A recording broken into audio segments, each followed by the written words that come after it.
Welcome to Daily Wisdom, Walking the Path with the Buddha, a podcast shared by David Roylance. This podcast is dedicated to guiding you to completely eliminate the discontent mind and the suffering it causes by attaining enlightenment. Learn and practice the teachings of Gautama Buddha that will guide you to fully attain a peaceful, calm, serene, and content mind with joy.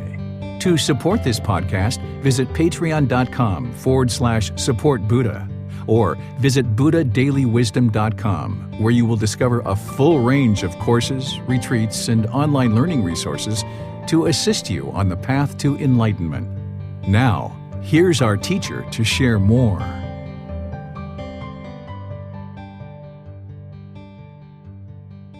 Sawadee Kap. Hello and welcome to Daily Wisdom, Walking the Path with the Buddha. Today we're studying the 5 hindrances to enlightenment. We're also going to be discussing the 7 factors of enlightenment. This is a topic that we covered back in chapter 3 in terms of the 7 factors of enlightenment, but those are actually remedies in some cases to the 5 hindrances. So since we taught the 7 factors of enlightenment so long ago, I'm going to refresh your memory on what those are and how they are applied, so that then we can lead into the 5 hindrances and helping you understand what these 5 hindrances are, how to identify them, and then how to remedy them or eliminate them from the mind. Because these are the 5 things that the Buddha felt were the most hindrance or the biggest obstacles to your enlightenment. And you're going to see what those are and how to actually remedy them through the Buddha's teachings, because you'd like to know if any of these obstacles are there. And maybe some of these obstacles aren't there right now, but what you might observe is that at a later point in your walk to enlightenment, these hindrances or one of them might arise. And when they do, you would like to be able to be aware of it, notice it, and then have the solution to actually eliminate it. So learning the 5 hindrances is really important for your path to enlightenment, so that you can remove these obstacles and ensure that as they arise, or if they arise, that you have the solution in order to resolve them. As we go, just like all the time in our group learning program, you're welcome to ask questions. If you're in Facebook, YouTube, or Zoom, all you need to do is put your question into the comment section. Our moderators will see that and be sure that your question gets asked during the class. If you're in Zoom, you can electronically raise your hand for any questions or any follow-up questions in order to get your questions asked and answered. So thank you all for being here. This is our group learning program where we meet on Sunday and Wednesday. And on Wednesday, we're actually restarting this whole group learning program from the very beginning. So if you've only been in this program for a short period of time, or even if this is your first time clicking on one of our classes, then you'll know that you can restart this on Wednesday. We start from the very beginning. It's a 7-month program where I walk you through this book, Developing a Life Practice, The Path That Leads to Enlightenment, Volume 1. And when you learn with this book, it really helps to lay a foundation and a framework for the Buddhist teachings in this path to enlightenment, not as belief, but to learn, reflect, and practice to move the mind to this peaceful, calm, serene, and content mind with joy. On that path, you may encounter some of these hindrances. So let's be sure we discuss them and talk about the remedies. As we talk about the Buddha's teachings, let's first look at just one little thing that he says about the 5 hindrances. There's multiple places where he talks about the 5 hindrances in his teachings, and I've just grabbed one of those for our class today. But if you explore this entire book series, The Words of the Buddha, The Path to Enlightenment, Revealing the Hidden, you'll see in all the different volumes, because it's a 13-volume set, you will see that there's various places where the Buddha talks about the 5 hindrances. In Volume 1, I don't talk about the 5 hindrances. I wait until those later volumes to start bringing them up.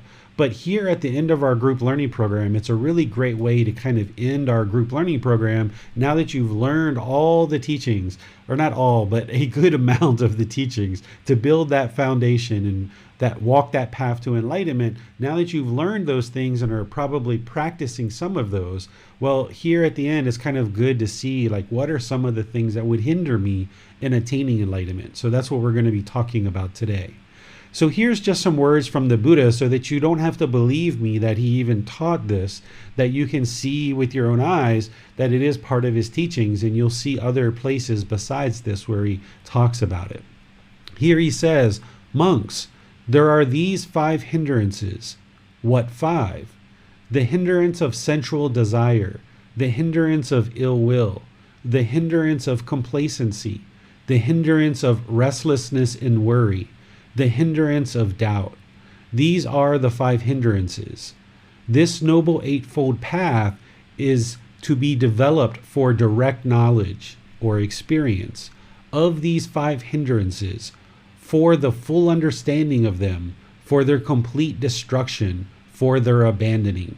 So remember that the Eightfold Path is the core central teaching of the Buddhas that everything plugs into. So by learning and practicing the Eightfold Path, you're working towards eliminating discontentedness and getting to this enlightened mental state.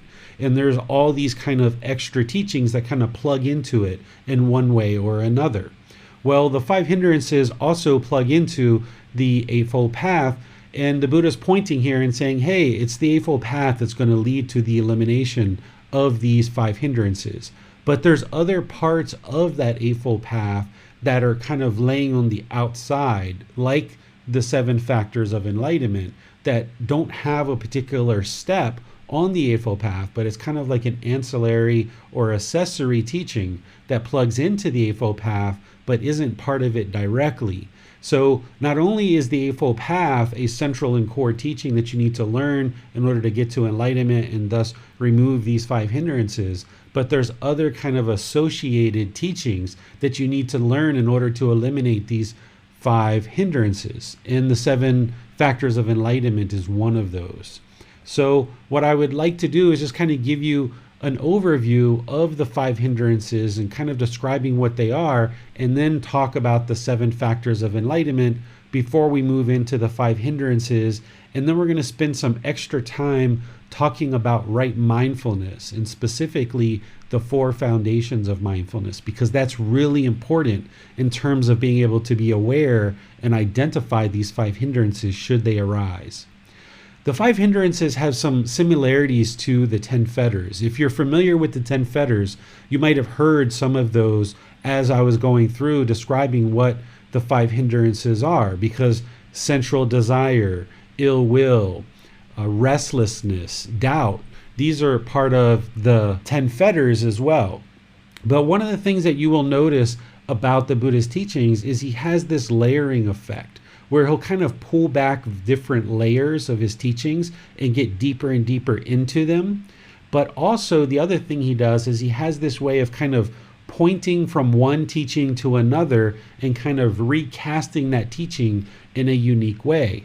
So in the 10 fetters, he's saying these are the 10 things that you need to eliminate in order to attain enlightenment. But then here in the 5 hindrances, he's saying these are things that are going to hinder you in terms of attaining enlightenment. So it's kind of like a recasting or a retelling of certain aspects of the 10 fetters. And he'll do this with other parts of his teachings as well. What you'll notice is that the Eightfold Path and the 7 Factors of Enlightenment are essentially the remedies to the 5 hindrances. So if you're learning and practicing the Eightfold Path in the 7 Factors of Enlightenment, you already will know what the solutions are, but you still need to identify these as being hindrances so that when they arise, you can employ the right tool to eradicate them. As he's pointing to these teachings back and forth and kind of layering these teachings in different ways, you might have noticed this also with things like the 3 Universal Truths, the 4 Noble Truths, the Eightfold Path, the 5 Precepts. These are all kind of interconnected in one way or another and kind of layering on top of each other. And as you pull back the covers more and more, you get deeper and deeper into the teachings. It wouldn't be possible to truly speak one teaching in one discourse and share exactly what it would take to attain enlightenment.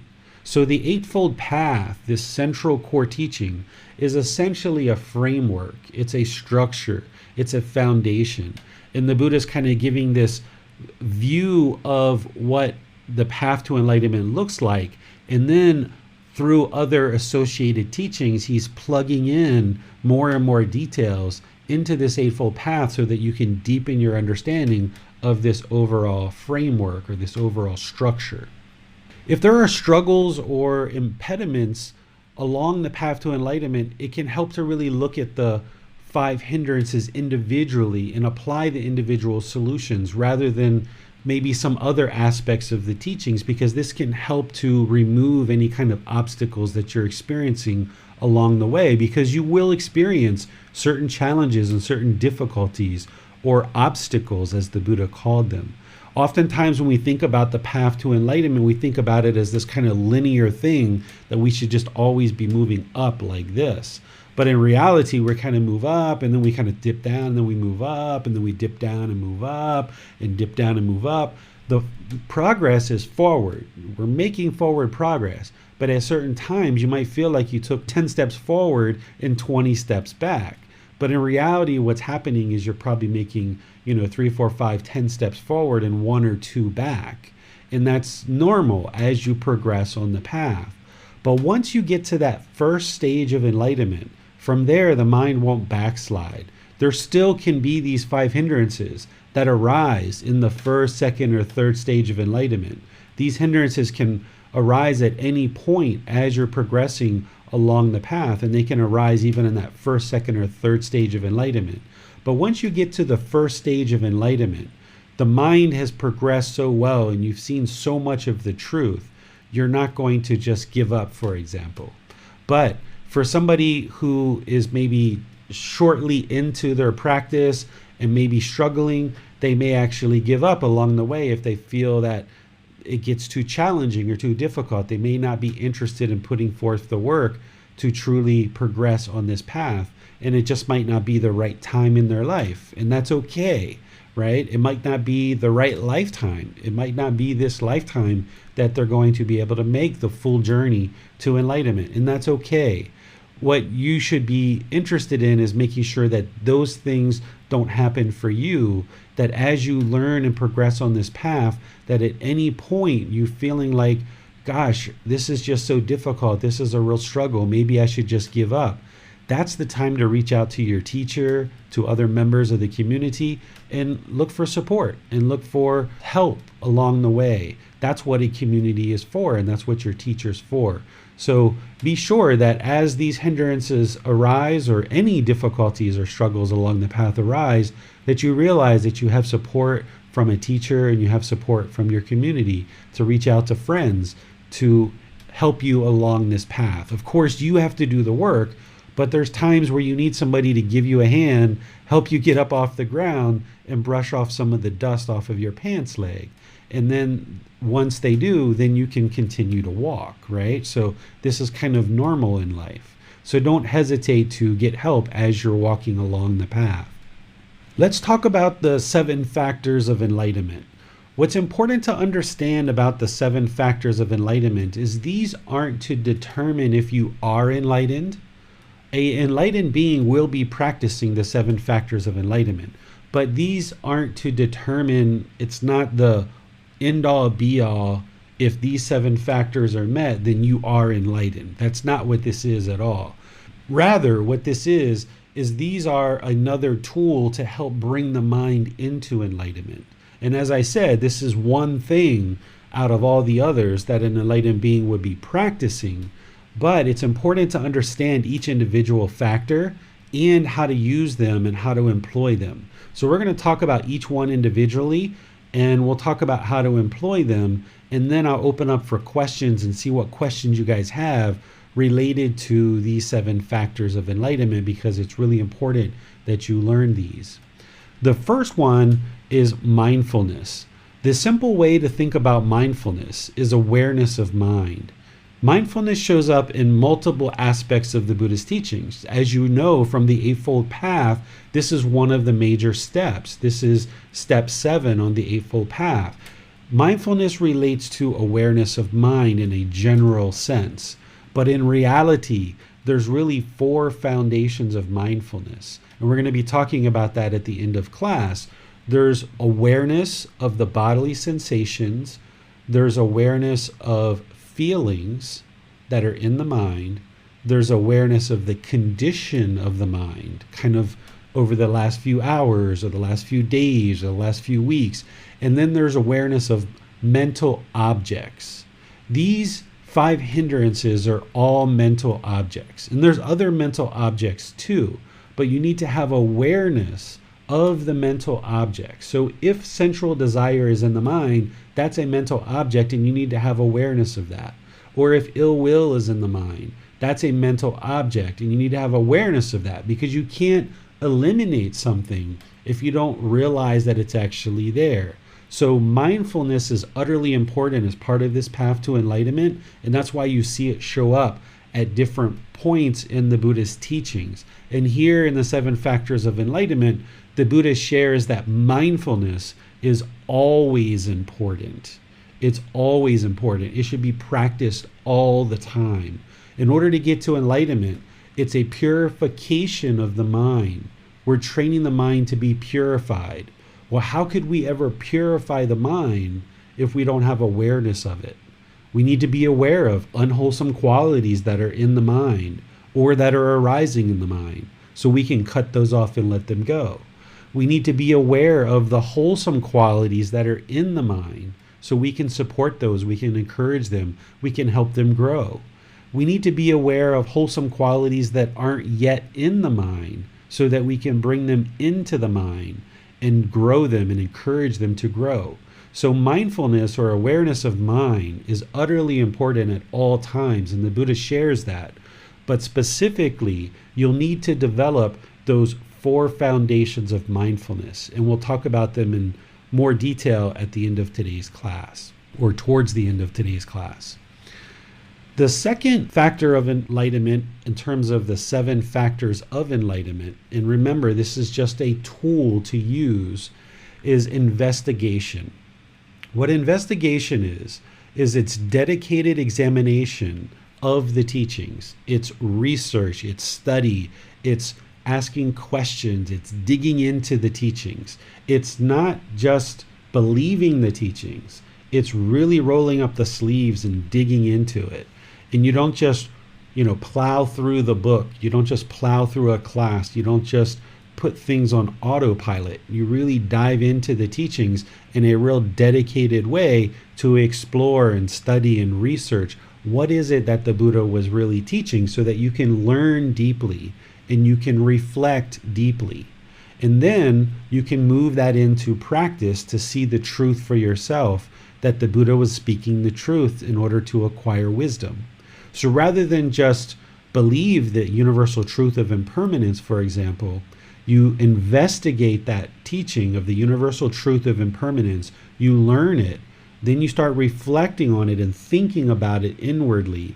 Then you go around and you start practicing and you start trying to find things that are permanent.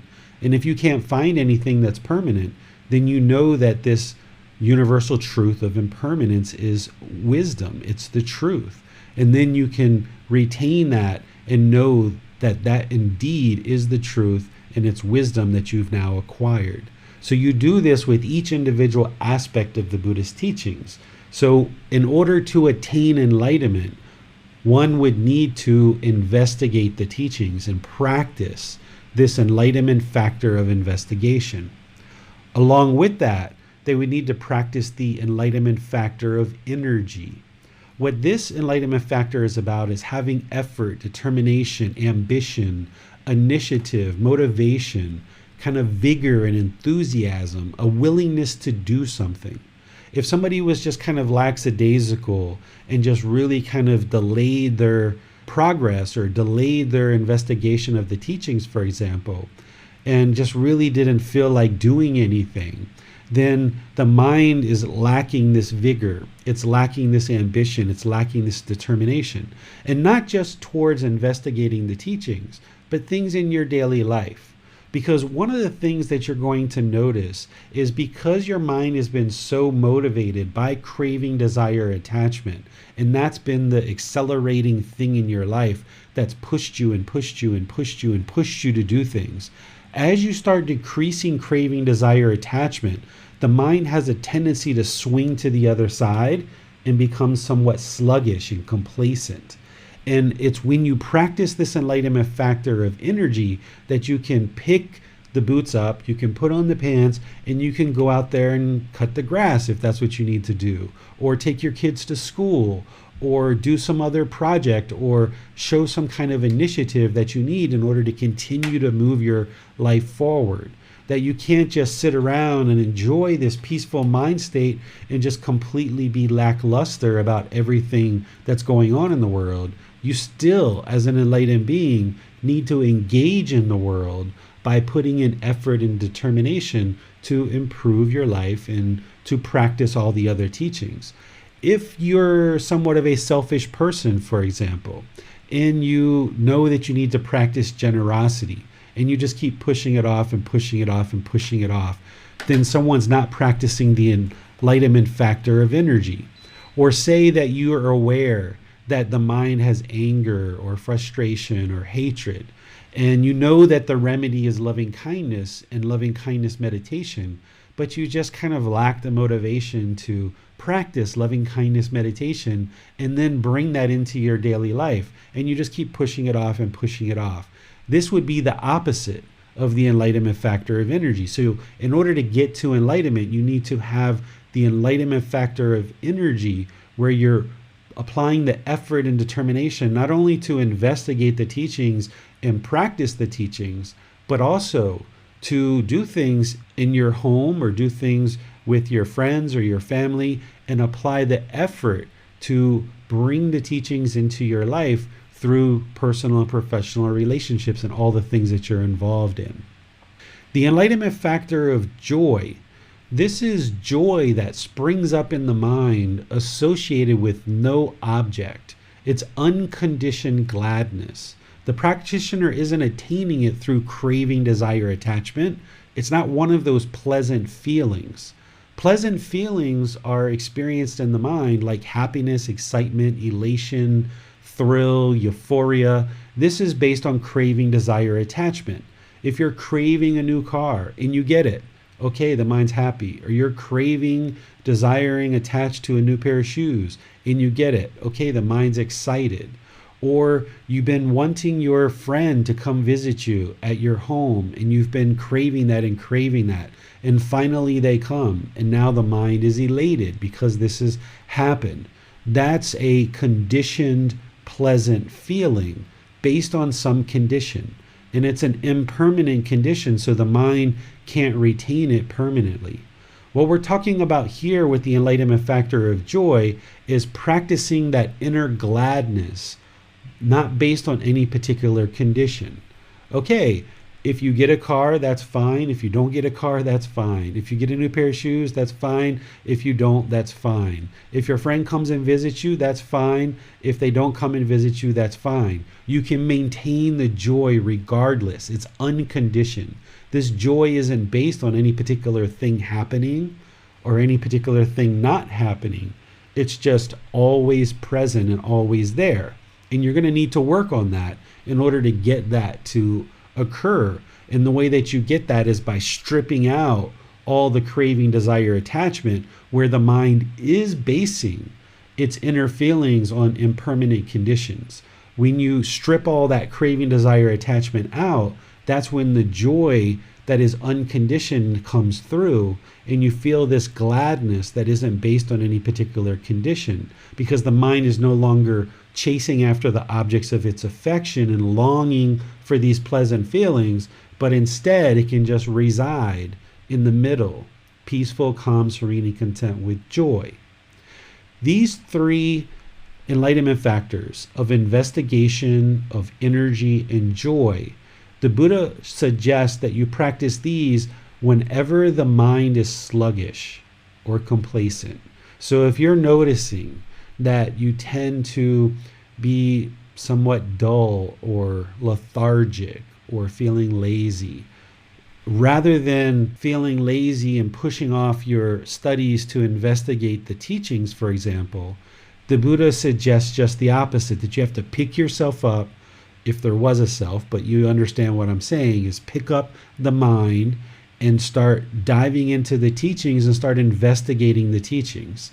And in order to do that, you need to apply this enlightenment factor of energy, this effort, this determination. And when you do, there's this joy that springs up in the mind. Because when we're discontent, and for example, if we're sluggish or lazy or lethargic, it just feels sometimes like the whole world is coming down on your shoulders and there's just kind of like almost nothing to do. The mind might even be bored or lonely. Well, you don't really see a way out of the problems. You just kind of lounge around and somewhat dull and feeling lethargic. But when you can just put in the effort, the determination to pick up the teachings, learn in a class, go to a retreat, reach out to your teacher, do some meditation, really dive into the teachings, this can spring up joy in the mind because now you're practicing in a way that is the escape or the way out of this discontentedness, the way out of this sluggish mind. Just sitting on the couch and doing nothing, or just sitting back and feeling lonely or bored, you're not applying any effort in order to change the mental state. You're just residing or dwelling in that boredom. You're just dwelling in that laziness. So you have to really put in the effort to practice this investigation. And just like other things, it might feel like there's a bit of a wall there and it's a real struggle to push through that wall. But even if you read 1 or 2 chapters where, in the past, maybe you, for the last week or two, you haven't been able to pick up a book, or you haven't been able to come to classes, or you haven't been able to view any videos or listen to a podcast. Well, today, if you just do 1 or 2, right? If you just read for 10 minutes or 20 minutes, okay, that's better than yesterday. And just build on that momentum and build on that progress. So whenever you notice that the mind is sluggish, because remember, if you're practicing mindfulness, that awareness of mind all the time, you should be able to observe when the mind is sluggish or lazy or lethargic. Then the way that you pull the mind into the middle and bring it to the middle is you practice investigation, energy, and joy. Then the other 3 are for when the mind is excited, and you can bring the mind down from this excited condition into the middle. This 5th factor of enlightenment is the enlightenment factor of tranquility. This is where the mind is relaxed, steady, stable, peaceful. There's a stillness to the mind, right? It's not bouncing around. It's not restless and running around. It's not overactive. One of the ways that you can help with this is if you currently are ingesting any caffeine, to eliminate caffeine, because caffeine will stimulate the mind and create overactivity in the mind, and it will be hard for you to go against that stimulant, that drug, and create this tranquility in the mind and bring it to a relaxed, steady state. Well, if the body is used to that now, you're going to probably have to gradually phase that away. But as you do, you can then, with mindfulness, observe the mind more clearly and start practicing this enlightenment factor of tranquility, where the mind's relaxed, steady, stable, peaceful, and still. This is really important as part of getting to enlightenment and bringing it from that excited state into the middle. The 6th factor of enlightenment is concentration. This is where the mind is mentally alert and attentive. So here with tranquility, the mind is relaxed and calm, but yet with concentration, it's attentive and alert, right? This is making sure it's in the middle. Because if the mind was just completely relaxed and completely calm, you might think, well, that's almost like leading into laziness or complacency or a lethargic condition. But you have this factor of enlightenment called concentration that maintains the mental alertness or attentiveness, being able to focus on just one single object or having singleness of mind. This is where you shouldn't train the mind to try to rapidly cycle from one thing to the next, to the next, to the next, because if you do, the mind's going to be overactive. And this is why it's actually in the excited state oftentimes, because the mind is rapidly switching from one thing to the next. So when you notice with mindfulness that the mind is excited, you start focusing on just one thing at a time, and more, the mind will actually like that. When you first start working with these, the mind might be craving doing multiple things and rapidly switching from thing to thing to thing, because that's what it's been used to for 30 years or 40 years or however many years. That's what it's been used to. So when you start focusing on just one thing at a time, it can be very uncomfortable for the mind and it doesn't like it.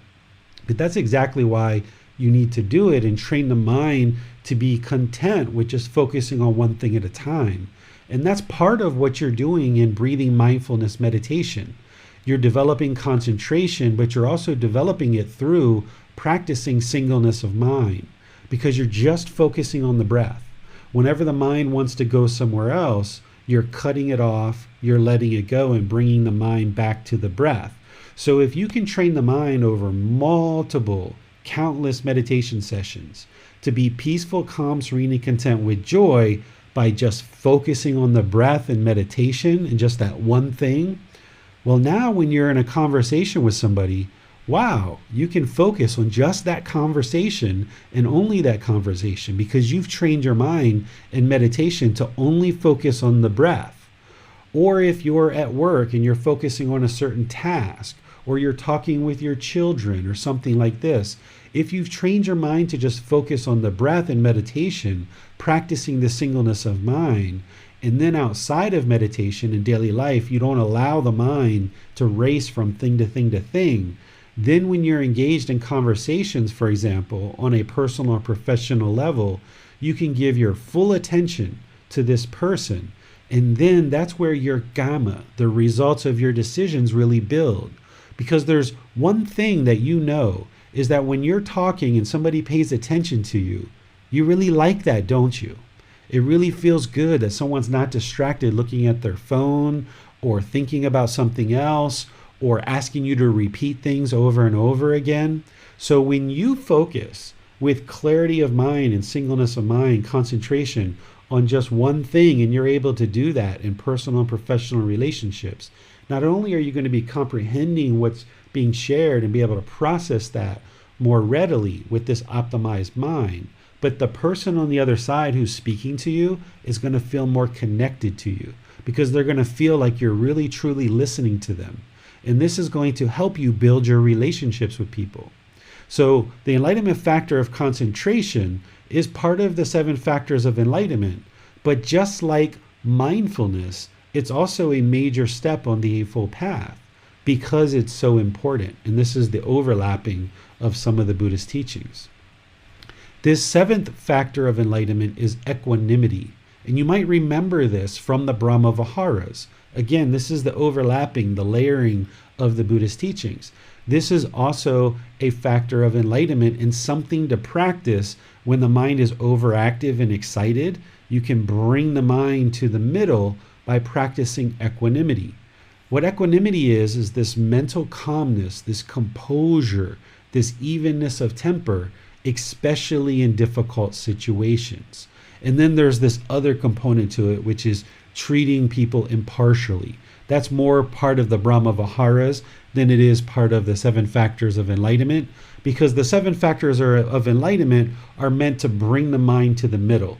So if the mind is sluggish, lethargic, or lazy, you practice the enlightenment factor of investigation, energy, and joy to bring it to the middle. You're kind of lifting the mind up. Where if the mind is already excited, then you're calming it down and bringing it down to the middle by practicing tranquility, concentration, and equanimity in order to bring in that calmness, the composure, the evenness of temper, and being able to reside with the mind perfectly in the middle, optimized, and being able to focus with clarity of thought and concentration. And this is why the mind ends up developing more memory, is that you're able to retain things because you're focused on just one thing at a time. Whereas if the mind was overactive and excited, you're going to have a tendency to not be able to focus, not be able to retain things.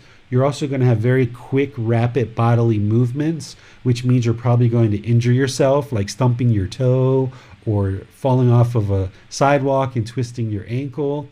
Also, if the mind is overactive, there's going to be a tendency to speak really fast and really rapid, and the people aren't going to be able to understand you who you're talking with.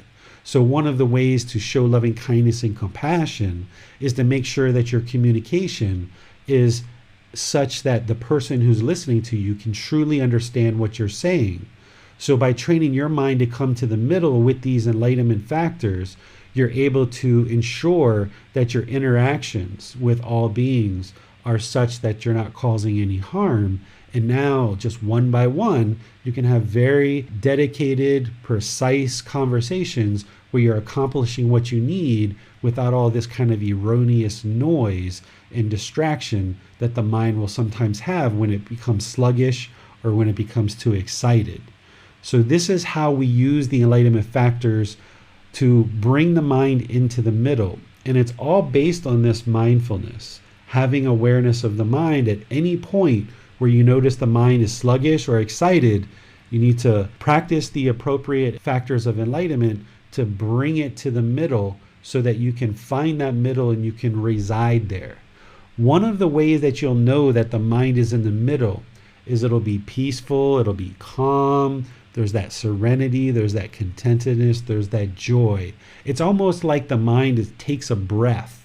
When it gets into the middle, it's like, there's the middle, right? When there's craving, desire, attachment, and the mind's pushing, go, go, go, go, go, go, go.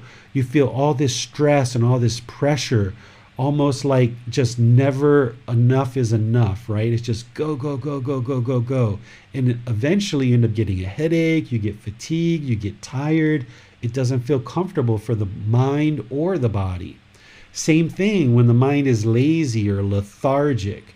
It doesn't feel comfortable for the mind or the body. The mind is just dull and almost like there's all this cloudiness in the mind. It's almost like the mind is stuck. And the body can have aches and pains. But when you bring the mind to the middle, even if you experience that for a few hours or a few days, it's almost like the mind and the body take a breath. And it's like, there's the middle. That feels quite nice. And that's where you can reside, peaceful, calm, serene, and content with joy. But you need to use these enlightenment factors to kind of bring the mind to that middle. So let's pause here and see what questions you guys have about any of what I discussed so far, just the overview of the 5 hindrances, or any of these 7 factors of enlightenment. You can put your comments into Facebook, YouTube, or Zoom. The moderator will get your question asked, or you can raise your hand electronically and ask your question in Zoom or your follow-up question. Hi, David. So to clarify, it's appropriate that we look at the 7 factors of enlightenment as essentially a toolkit for finding the middle? Yes. Of course, the Eightfold Path is the middle way. That's the path to enlightenment. But on that path, you're going to experience these other aspects of the mind that need to be refined. So while you're practicing right speech, or while you're driving in the car, or while you're doing other things, you're going to notice that the mind experiences these sluggish conditions and these excited conditions. And as it does, you can use these enlightenment factors to bring the mind to the middle. And an enlightened being would be practicing all of these at one time. They're going to always be practicing mindfulness, investigation, energy, joy, tranquility, concentration, equanimity. You're going to see that as part of their permanent practice. But while you're making your way to enlightenment, remember that symbol where it goes around in a circle and then you kind of narrow in on enlightenment closer and closer and closer? Well, this is what you do, is when your mind swings over to sluggishness, you bring it back with these investigation, energy, and joy. Or if you notice your mind goes to this excitement, you bring it back with tranquility, concentration, equanimity. But ultimately, when the mind is in the middle, you're practicing all seven all the time, along with the Eightfold Path and all the other teachings as part of this path. When we look at the second factor of enlightenment, investigation, this is an investigation that goes beyond, for instance, when we're reading the teachings. This is a life practice of investigation and seeing the world as a teacher in some sense. Is that correct? Yes, exactly. So the books, the videos, the classes, the podcasts, the personal guidance, all of these things are just to help you do that intellectual learning. And that's part of investigation, but it's just intellectual learning.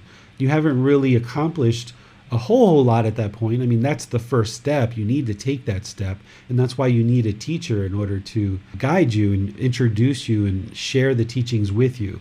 But once that intellectual learning has happened, and it's kind of a repetitive process, because you can't just learn something once and be done. You're going to have to ask multiple questions and hear any particular topic multiple times before you truly get it.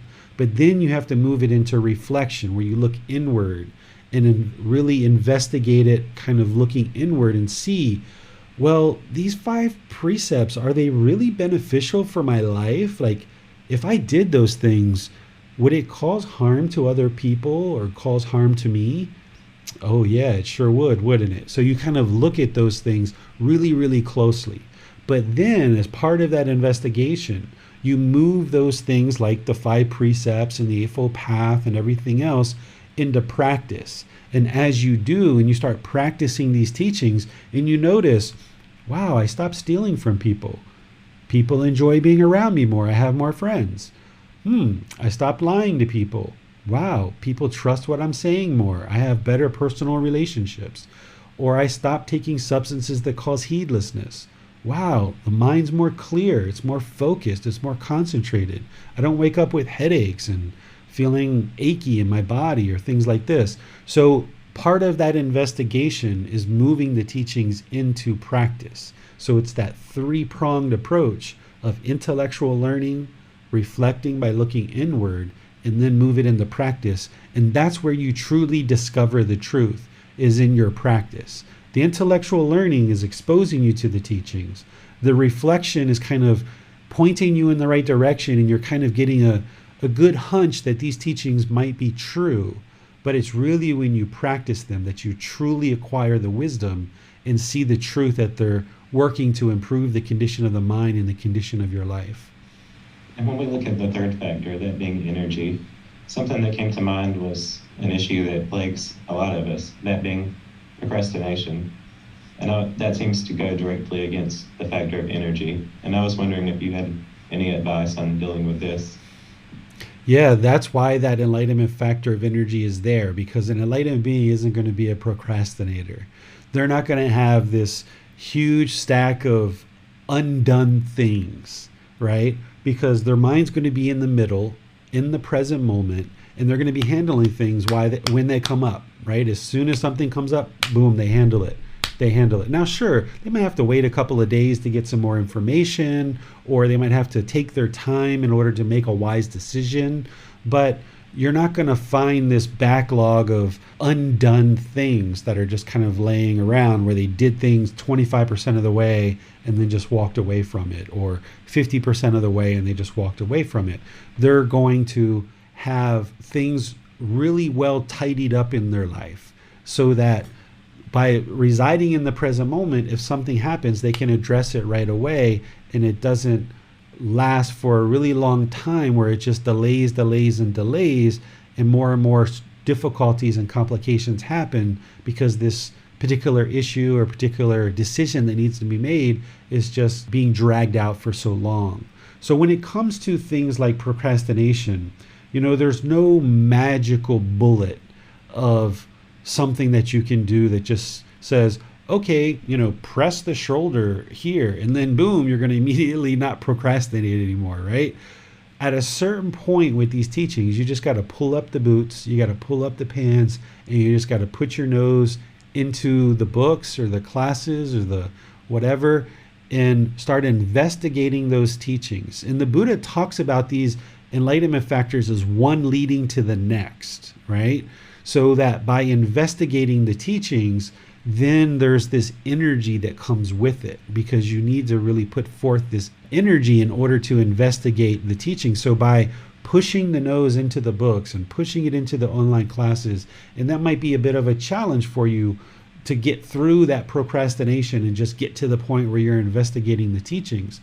But as you do and you start practicing the teachings, more and more energy will come into the mind, where as you're letting go of this burden of carrying around the craving, desire, attachment, then this energy starts to spring up in the mind. And then with that energy springs up this joy. So the Buddha talks about them as being one connected to the next and leading in one to the next. You'll see that as you get further into this book series in some of the later volumes where he talks about one leading to the next. But with procrastination, there's no secret thing that you can do that just eradicates procrastination. At a certain point, you just got to realize sitting on this couch and doing nothing isn't going to produce any results whatsoever. There needs to be some kind of action. I need to take action here. That just sitting around doing nothing isn't going to produce something.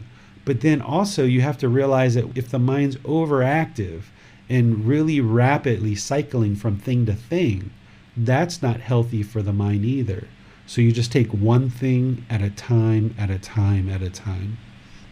And when we look at the factor of concentration and we see single-mindedness and the encouragement toward that, this seems to go against what we're often taught in society about multitasking. So is this factor telling us that multitasking is something we should be avoiding? Yeah, multitasking isn't actually possible. If you really notice what the mind's doing, is it's actually rapidly switching from thing to thing to thing. You can't eat a sandwich, watch TV, and talk to a friend on the phone all at one time. You're either talking to your friend for 2 or 3 seconds, 5 seconds, your mind is there, then it switches to the TV and you kind of take in however many seconds of that, then it switches to the sandwich. But you're not actually doing all three things. What you're actually doing is you're training the mind to rapidly switch from thing to thing to thing to thing. And the more things that you try to do at one time, the mind's not actually doing all those at one time. It's just cycling rapidly from thing to thing. And when you get off the phone, your friend didn't feel like that you really talked to them and you really had an in-depth conversation. And whatever was on the TV, you didn't truly understand it and gain the real value and benefit of what was there. And the body didn't truly get nourished from the food that you were eating. So when you get off the phone and you finish all three of those activities rapidly cycling, you think you got a lot done, but this is actually the delusion or the ignorance, the unknowing of true reality. In reality, you just kind of made one of your close friends or family members a little bit disgruntled because they didn't feel like they had your full attention. So now you're going to have to clean that up at a later time. So you're actually spending more time having to clean that up. Whatever you watched on TV for whatever period of time during that conversation, you didn't really gain the full benefit out of that. And you didn't really get the full benefit out of this food either. So you end up actually spending more time cleaning all this stuff up. So even though it goes against what you've been taught probably your whole life, that you can do all these things and that makes you a more productive individual, those people are prioritizing quantity of task versus quality. And an enlightened being is more interested in quality because they know that if they are not putting good quality, they're not putting wisdom into each individual thing that they're doing, they're just going to have to clean up the mess later, and it actually takes more time. So if you're talking to a friend on the phone, talk to the friend on the phone or the family on the phone. Sit down, have a detailed conversation, get done what you need to get done. It might only be a 5 or 10 minute conversation. But if you're rapidly switching from TV to phone to food, that might draw out for 45 minutes or an hour. And again, it's taking you actually more time, but the delusion is you think you're accomplishing more. But in reality, you're degrading the quality of the mind, you're degrading the quality of your concentration. And now when you're done with that, you go to the next thing and your mind is spinning, your mind is cycling. And this is the overactive mind. And now you're trying to do a concentrated activity and you can't, because the mind is spun up from all this overactivity that you've been training it to cycle from thing to thing to thing to thing. This is where children go to school and they end up getting labeled as ADHD or ADD, that they can't focus. They have attention deficit disorder because they've just been brought up in a way that they've been taught to cycle their mind from task to task to task to task. So then when they're sitting in class and their teacher's talking, they can't focus on just one thing. Their mind is somewhere else. So by training early in life, and if you are an adult, you can still train your mind this way to focus on one single thing at a time. You'll actually get more depth, more clarity, more results. And you'll actually find that it takes you less time to do just one thing at a time, and you'll get better results from it. Thank you, David. Nick has his hand raised, so let's go to Nick. Hello, teacher. I was wondering if you can help me identify which one to work on of something recently being encountered. For I don't know how long, maybe month, 6 weeks, 2 months. I wasn't really keeping track. I just felt like progress was really good, on fire with energy, getting a lot of things done, even doing a lot of jujitsu, a lot of studies here. Just energy through the roof, awareness through the roof, everything going really well, basically. But then last week or so, or maybe it's just this week, noticed concentration going down. So I started looking at the symbolisms and the teachings. I was like, oh, maybe I off shot and I'm coming back to the middle. I'm on the downturn, something like this. But then I'm looking at the 7 Factors of Enlightenment, and that's crossed the mind to practice too. While I'm encountering this, I was trying to self-remedy, find an antidote. If it's energy, like maybe I'm just tired, maybe that's why my concentration is just down. I should do steps 2, 3, and 4. Investigation, energy and joy. But then again, if the problem is concentration, that's in the other one. Or just focusing on number 6, concentration. But the problem is, like I've noticed, it's harder to concentrate, especially like this last week. Mine's been wandering, I've been catching it. And I just don't know why, because it wasn't doing that before. But the only change I've done is I've tried to practice more singleness of mind, not looking at the phone during red lights, not bringing it into the bathroom, more singleness of mind. I don't know, maybe my mind's fighting back, not wanting to be tamed.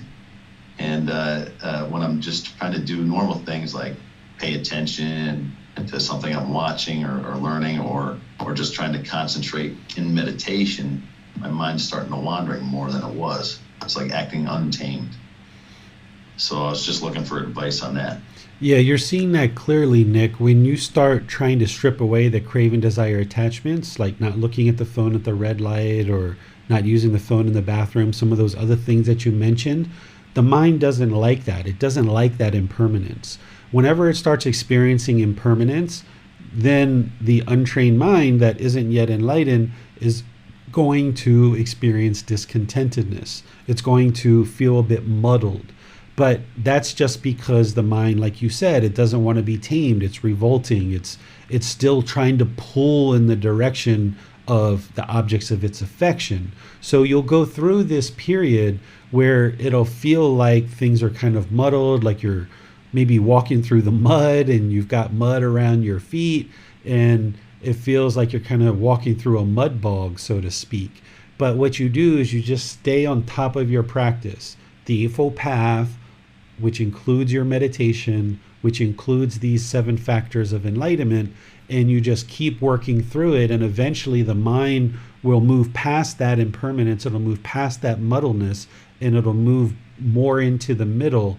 But by that point, you will have given up the phone at the red lights, the phone in the bathroom, and those other things that you mentioned. So when you start making shifts and changes to your practice like this, things feel like they're getting worse before they get better. But in reality, things are getting better. The mind just doesn't like this impermanence that you've given it. But that's all the more reason why you stay the course and keep walking forward. And thank you, teacher. I was just wondering, so just stay the course, everything I was doing, nothing specific on these 7 factors of enlightenment to focus on, just always practice them as normal. Yeah, always practice all of these, but if you're noticing the mind is sluggish, then you practice investigation, energy, and joy. If you notice it's excited, then you practice tranquility, concentration, equanimity, and just always practicing mindfulness. Always be practicing the Eightfold Path. The problem isn't that you're noticing more, let's just say, muddled mind and lack of concentration. The problem is that your mind wants what you had before. The mind was concentrated and you felt like it was kind of in the middle and optimized, and it was kind of ticking along pretty nicely. And now that you've introduced this impermanence, the mind is having to work its way through that. But see, the mind wants what you had before, and that's making it feel worse. Rather than just recognize, okay, this is the present moment, this is where the mind is, let me just stay dedicated, determined, and diligent on my practice. I'm doing all the right things. I just need to get over this hump and just keep walking forward. But as long as your mind is craving what you had before and waiting with anticipation as when is that coming back, then the mind is craving. So you have to let go of that craving to have what you had before, and just realize that's not where you're at, but you're making your way forward, and just keep walking forward. Oh, that's great. Thank you, teacher. I'll take the advice. You're welcome. I was wondering, David, I thought I understood you to say that there's a connection, like a chain, almost an order between the factors. I was wondering if there's anything that we can take away from that. For instance, if we need to work on joy, is it important that we first address energy? Or if we need to work on concentration, is it important that we first address tranquility? If you're going to work on joy, you need to start with investigation and then go to energy, and then joy will spring up as part of that. And then if you would like to work on equanimity, it's important to develop tranquility, concentration, and you'll see more equanimity come into the mind. So this is how they work together. You can't just work on energy to get to joy. You actually have to start with the preceding one. Okay. But it is important that we essentially practice them in some order, essentially. Yeah, I mean, you're really kind of moving through them at the same time and kind of practicing them all at one time. But the Buddha talks about them as one leading to the other. So, for example, you wouldn't be able to spring up joy in the mind by itself. You would need to investigate the teachings, because by investigating the teachings, you're eliminating the craving, desire, attachment. And it takes energy to be able to do that. And then that's what springs up the joy, is that you're eliminating craving, desire, attachment. You wouldn't be able to just kind of go in and produce the joy, for example. So there is kind of a sequential order here, but you're kind of like working with all of them at the same time. Thank you, David. Let's get a Bassam now for our Zoom questions. Thanks, James. We have a question from Johnny. He asks, how does the 4 foundations of mindfulness apply to the factor of mindfulness as a factor of enlightenment? So the 4 foundations of mindfulness are a deeper description of mindfulness. So when we talk about right mindfulness as part of the Eightfold Path, or we talk about mindfulness as part of the 7 Factors of Enlightenment, we're still talking about the same mindfulness. And generally, you can think of it as awareness of mind, but on a much deeper level, it's actually the 4 foundations of mindfulness that one would need to develop in order to get to enlightenment. So whether we talk about it as the 7 Factors of Enlightenment or right mindfulness in the Eightfold Path, it still goes down into those 4 foundations of mindfulness. And that's what needs to ultimately be understood and ultimately needs to be practiced, because without understanding those and practicing those, you wouldn't be able to get to enlightenment. But when people first start learning, I usually introduce mindfulness as just awareness of mind. But ultimately, you have to get down into the deeper level to understand all 4 foundations and practice them accordingly. Thanks, teacher. No more questions for now. Okay, so let's move into the 5 hindrances and talk about these one by one. And we remember there's a real connection here to the 10 fetters, but now we're talking about them as hindrances. And specific things to use to remedy them. The first one that the Buddha talks about is central desire. And this is the practitioner trying to please the senses, the eyes, nose, tongue, ears, body, and mind. So here, these are referred to as the 6 sense bases. We also refer to them as the doorways to discontentedness, because anything that comes into the mind to cause discontentedness is going to come in through one of these 6 doorways. So for example, the eyes see certain forms. You see a form, a physical form. You're either going to see an agreeable physical form or you're going to see a disagreeable physical form.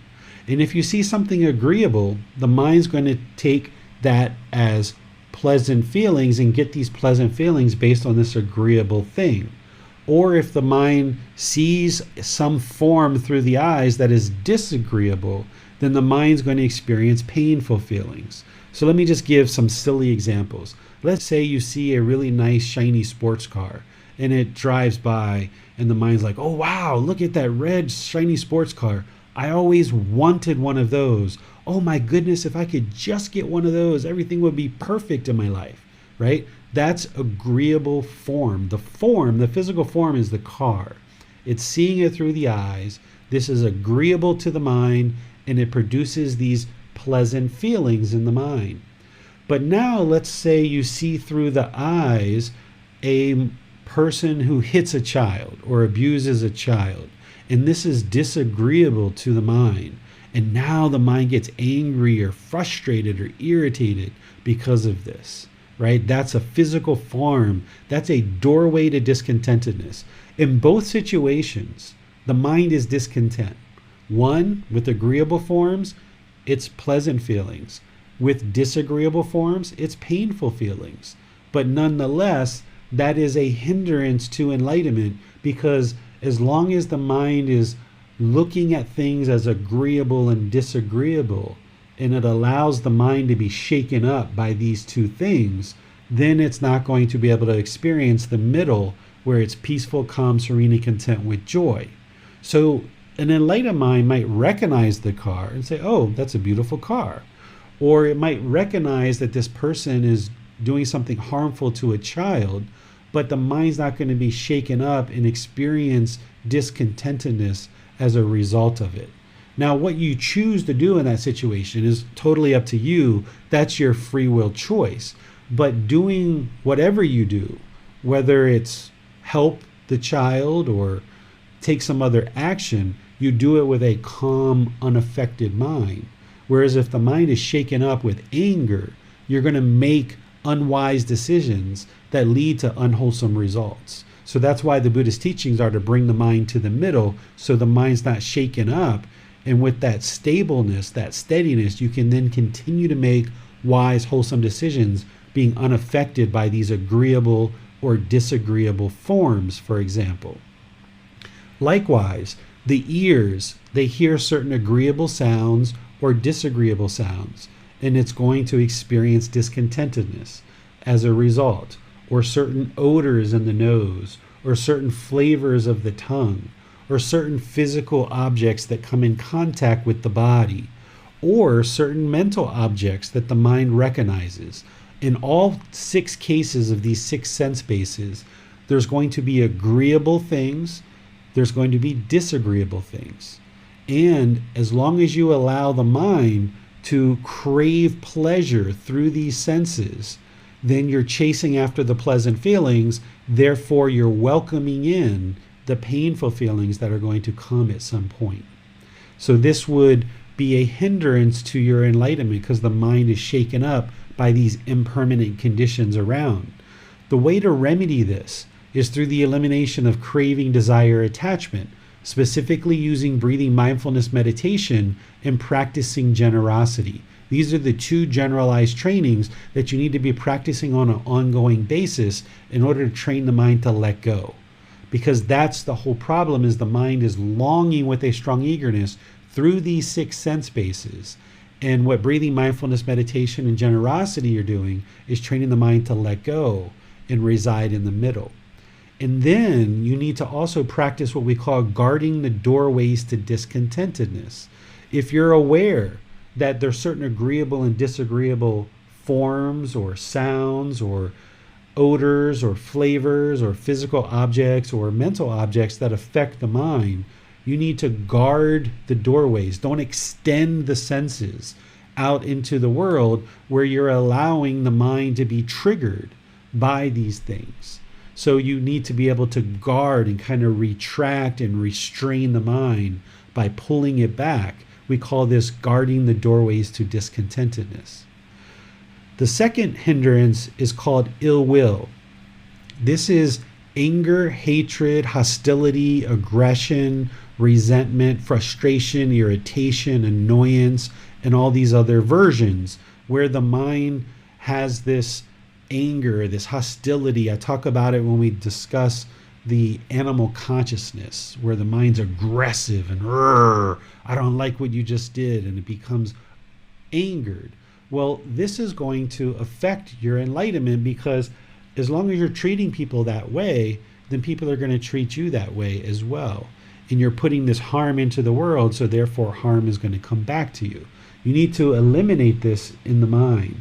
And the way that you do that is through loving kindness meditation, cultivating loving kindness through active, dedicated training sessions to transform your mind to have this genuine interest in seeing all beings be peaceful, including your own self, your own being.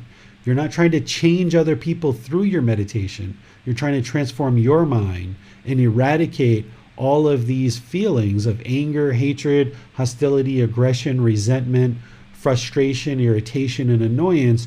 Transform that into peacefulness and an interest in seeing beings be well. And you do that in meditation, and then in daily life you practice it where you're polite, kind, friendly, and respectful to all beings through your intentions, your speech, and your actions. Don't allow the mind to become hostile or rough or harsh towards anyone for any reason. Now, of course, you're not going to be able to do that, even though you heard me say that, and even though you know it's part of the path. From this point forward, you're not going to be able to be perfect. And don't put that expectation on yourself.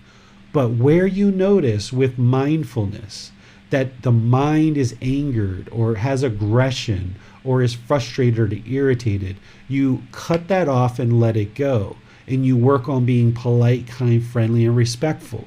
And in places where you see that you haven't been that way, and maybe you catch yourself mid-sentence or 5 minutes after the conversation, apologize, right? That helps to clean up your karma. That helps to wipe away some of the unwholesomeness. It still doesn't change the mind necessarily at that particular moment. You still spoke in a harsh way, or you still had harmful bodily actions. But at least if you can catch it halfway, or catch it 5 minutes, an hour, 2 hours, 3 days later, you go back and apologize to the person, that's better than just doing something harsh and then leaving it out there to come back and harm you later.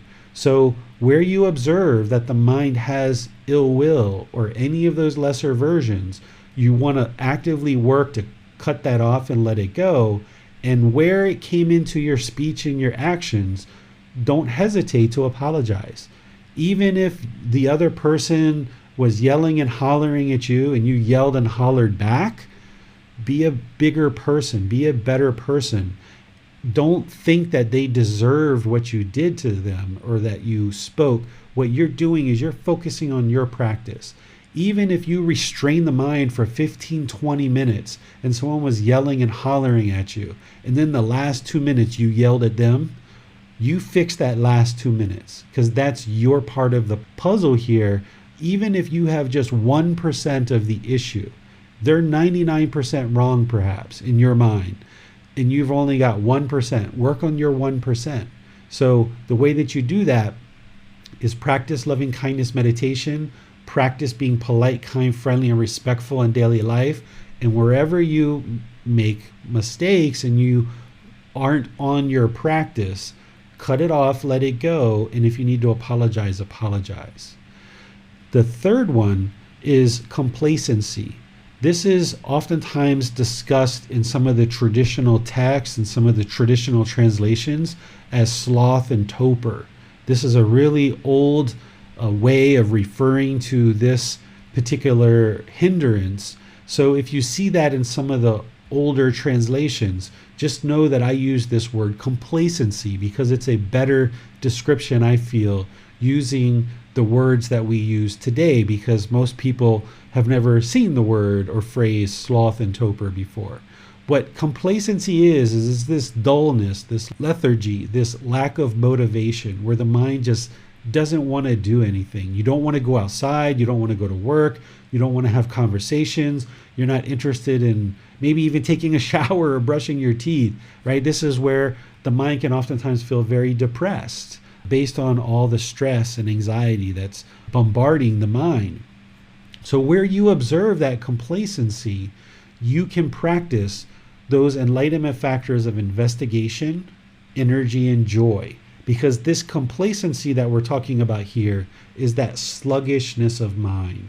And what you're trying to do is you're trying to bring it up out of the rut, so to speak, and bring it into the middle through practicing investigation, energy, and joy. So let's pause here and see what questions you guys have on any of these three before we talk about the next two. Looking at the first two, with sensual desires and ill will, we seem to see overlap with the three poisons, with craving and anger. And I was wondering, is this referring to the exact same qualities, and it's just an example of overlap in regards to presentation of the teachings? Exactly, James. It's just that overlap. It's another way of thinking of it as a hindrance to your enlightenment rather than something I have to attain. Think of it as I got to get rid of this stuff because it's going to hinder me from attaining enlightenment. These are obstacles or impediments to your enlightenment. Okay, that's all that we have for now. Okay. The next one is called restlessness and worry. There's this fetter in the 10 fetters called restlessness. And what restlessness is it's kind of like a confused, distracted, restless state of mind. It's like almost like an overactive mind. It can't just be in the present moment and calm. It's always coming and going. It's always running around here or there.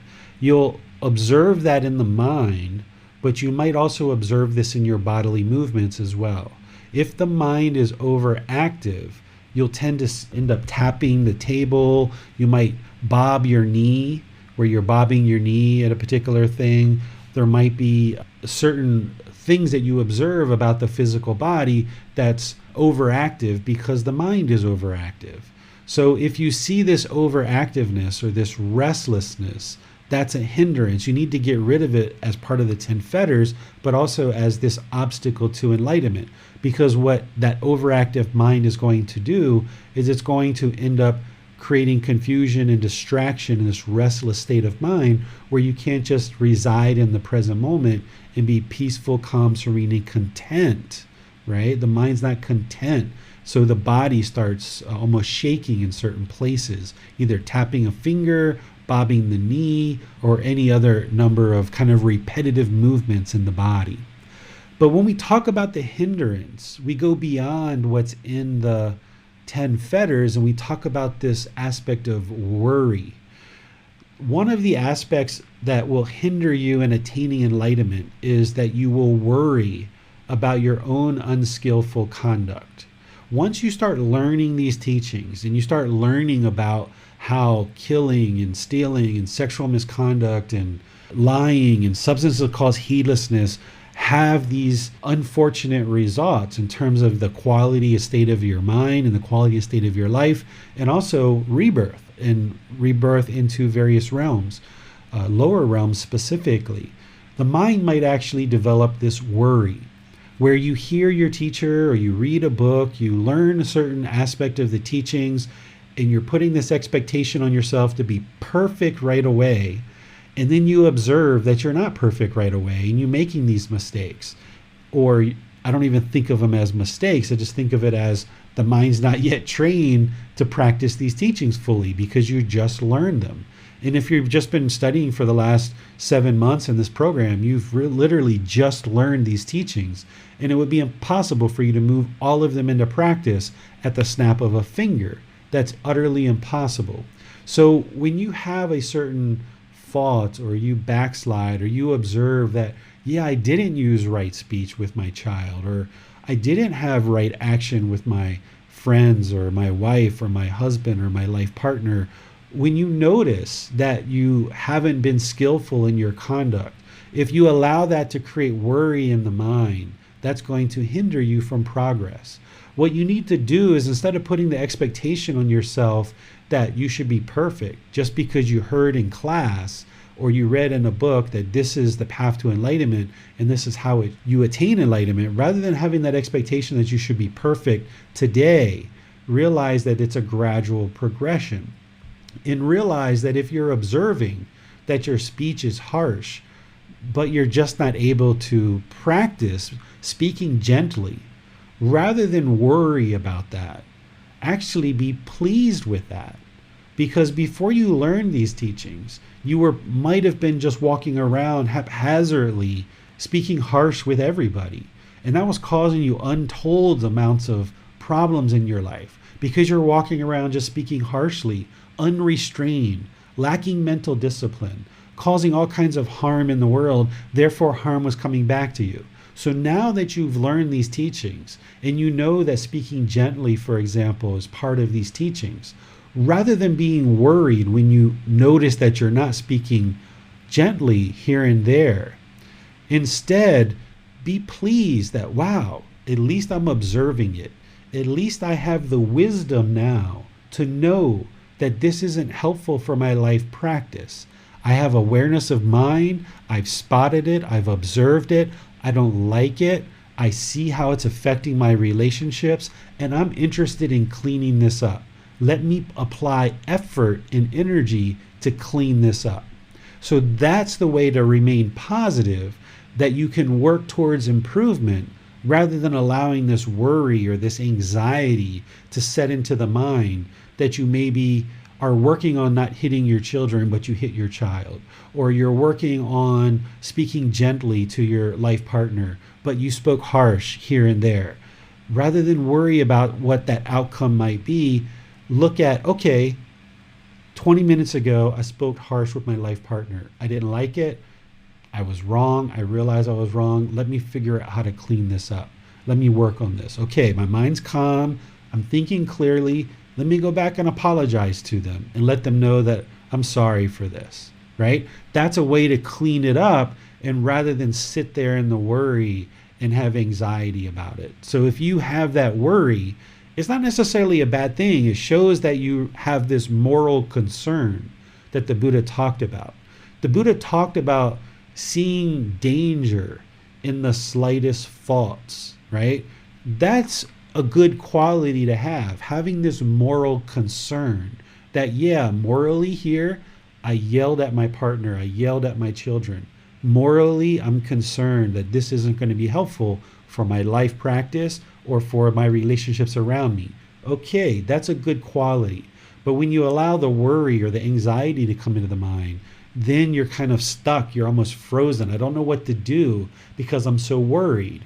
Instead, put that into action and say, okay, I just slipped up off my right speech. I've been working on that for a few weeks, and yeah, I don't have it mastered yet. So what do I do now? I'm in the present moment. My mind's more calm. Let me just go apologize and let them know that I'm utterly sorry for what I just did and I was wrong. Even if they were yelling at you too, right? But take ownership over your part of the puzzle, your part of the pie, right? And this can eradicate the worry. But with that, the way that you remedy this overactive, restless mind is you practice the enlightenment factors of tranquility, concentration, and equanimity.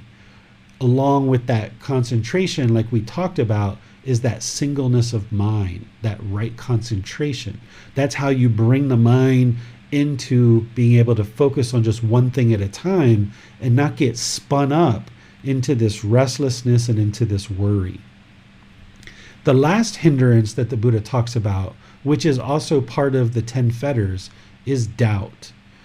The doubt that he's talking about here has multiple aspects to it. There's doubt about the Buddha, that he was actually enlightened. There's doubt about the teachings and whether or not they can actually lead to enlightenment. There's doubt about the community and whether this community is able to support you and help you along this path. There's doubt about your teacher, whether your teacher can actually guide you to enlightenment. And there's doubt about your own ability to be able to learn and practice and progress to enlightenment, right? All of these doubts, if they enter into the mind, will hinder you from attaining enlightenment. And it doesn't mean if this doubt comes into your mind that you're bad, you're doomed, that, it's going to cause all these complications for you. But where you observe doubt with that mindfulness, then you would like to apply effort to eliminate this doubt. And I even usually talk about when you first start this path, a little bit of doubt is actually quite helpful. Because if you doubt whether the Buddha was actually enlightened or not, that can create an inquisitive mind that makes you interested to actually investigate his teachings to a certain degree. But as you're learning and as you're practicing and as you're seeing more and more of the truth and you're gaining this wisdom and you're seeing some of this peacefulness come into the mind and you're seeing some calmness and you're noticing things that you used to get angry about, now you're just kind of irritated or annoyed. These teachings are helping me. Or things that once caused sadness, you just feel like, I'd rather that not happen anymore, right? And you start noticing this diminishing of discontentedness. This starts to help erode any kind of doubt about the Buddha, the teachings, the community, your teacher, and your own ability to attain enlightenment. So as you're noticing, even just little steps along the path, you don't need to have arrogance, you don't need to have pride, don't allow that conceit to come in, but observe, last week I didn't do meditation hardly at all. This week I did once a day for 7 days. That's an improvement, right? Take that as acknowledgement that you've improved. And notice that after you meditated every day for 7 days, the mind's in a better condition than it was last week. Okay, well now let's increase that a little bit more. Let's try to get to twice a day for this next week, and let's work on that. Well, you know what? If you only got twice a day for 4 days out of the week, don't feel disgruntled, don't worry, don't feel like you're bad or you're wrong just because you set your goal for twice a day for 7 days, because you got at least 4, which was better than last week.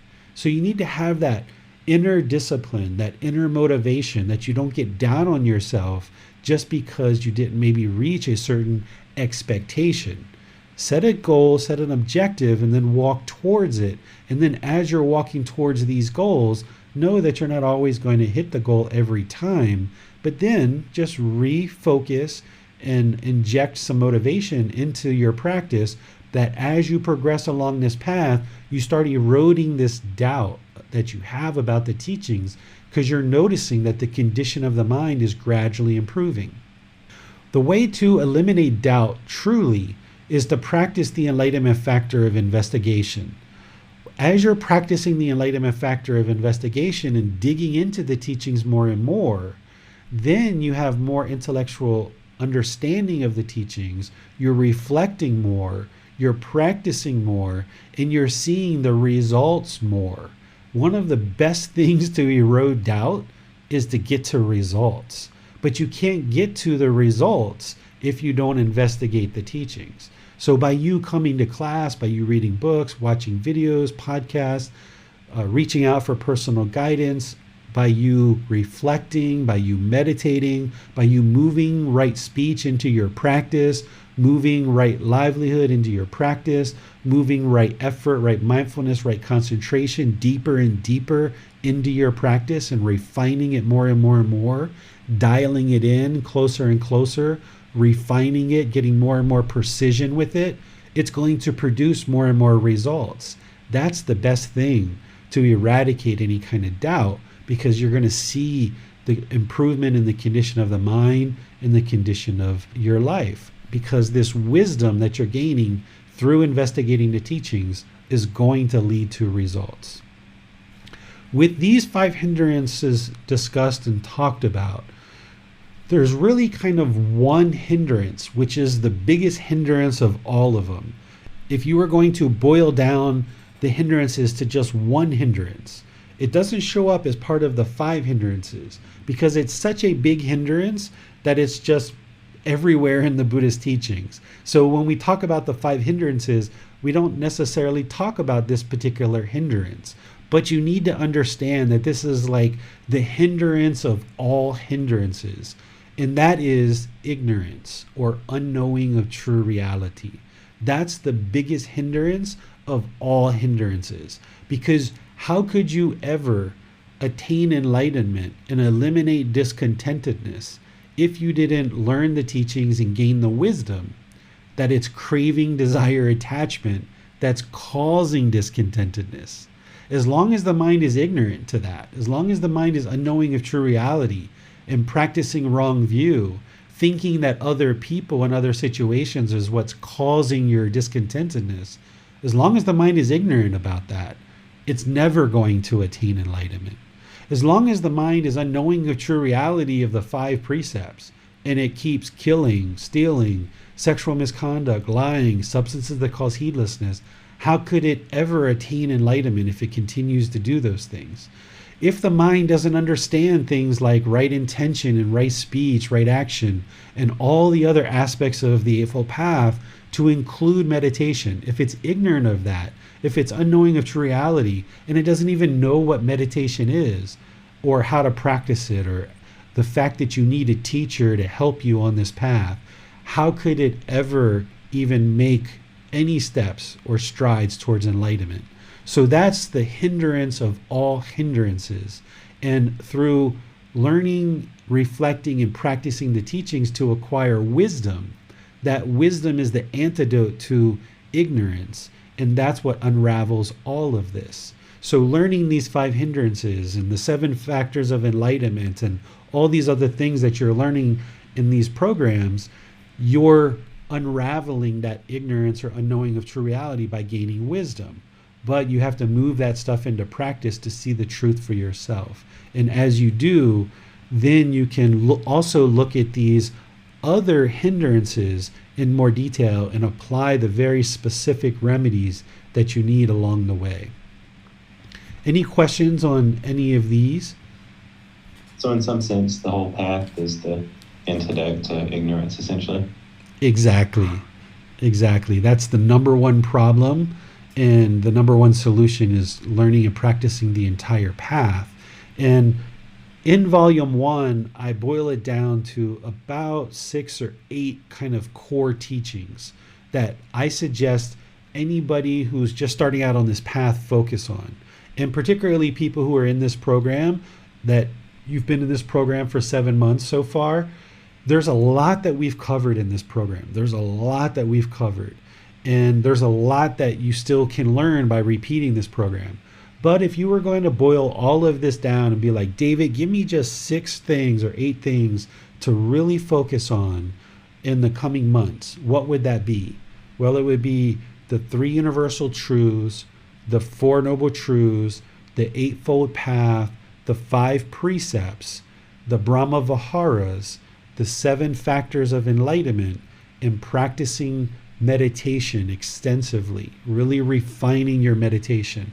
And I put this at a couple different places in volume 1 so you can see very clearly what do I consider to be the core teachings of what to really focus on. Because if you focus on all of those things, your mind's going to get to the jhanas. And once your mind's in the jhanas, then we can start focusing on, or you can start focusing on, eliminating the 10 fetters. But at any point along the path of focusing on those core teachings, any of these hindrances can arise.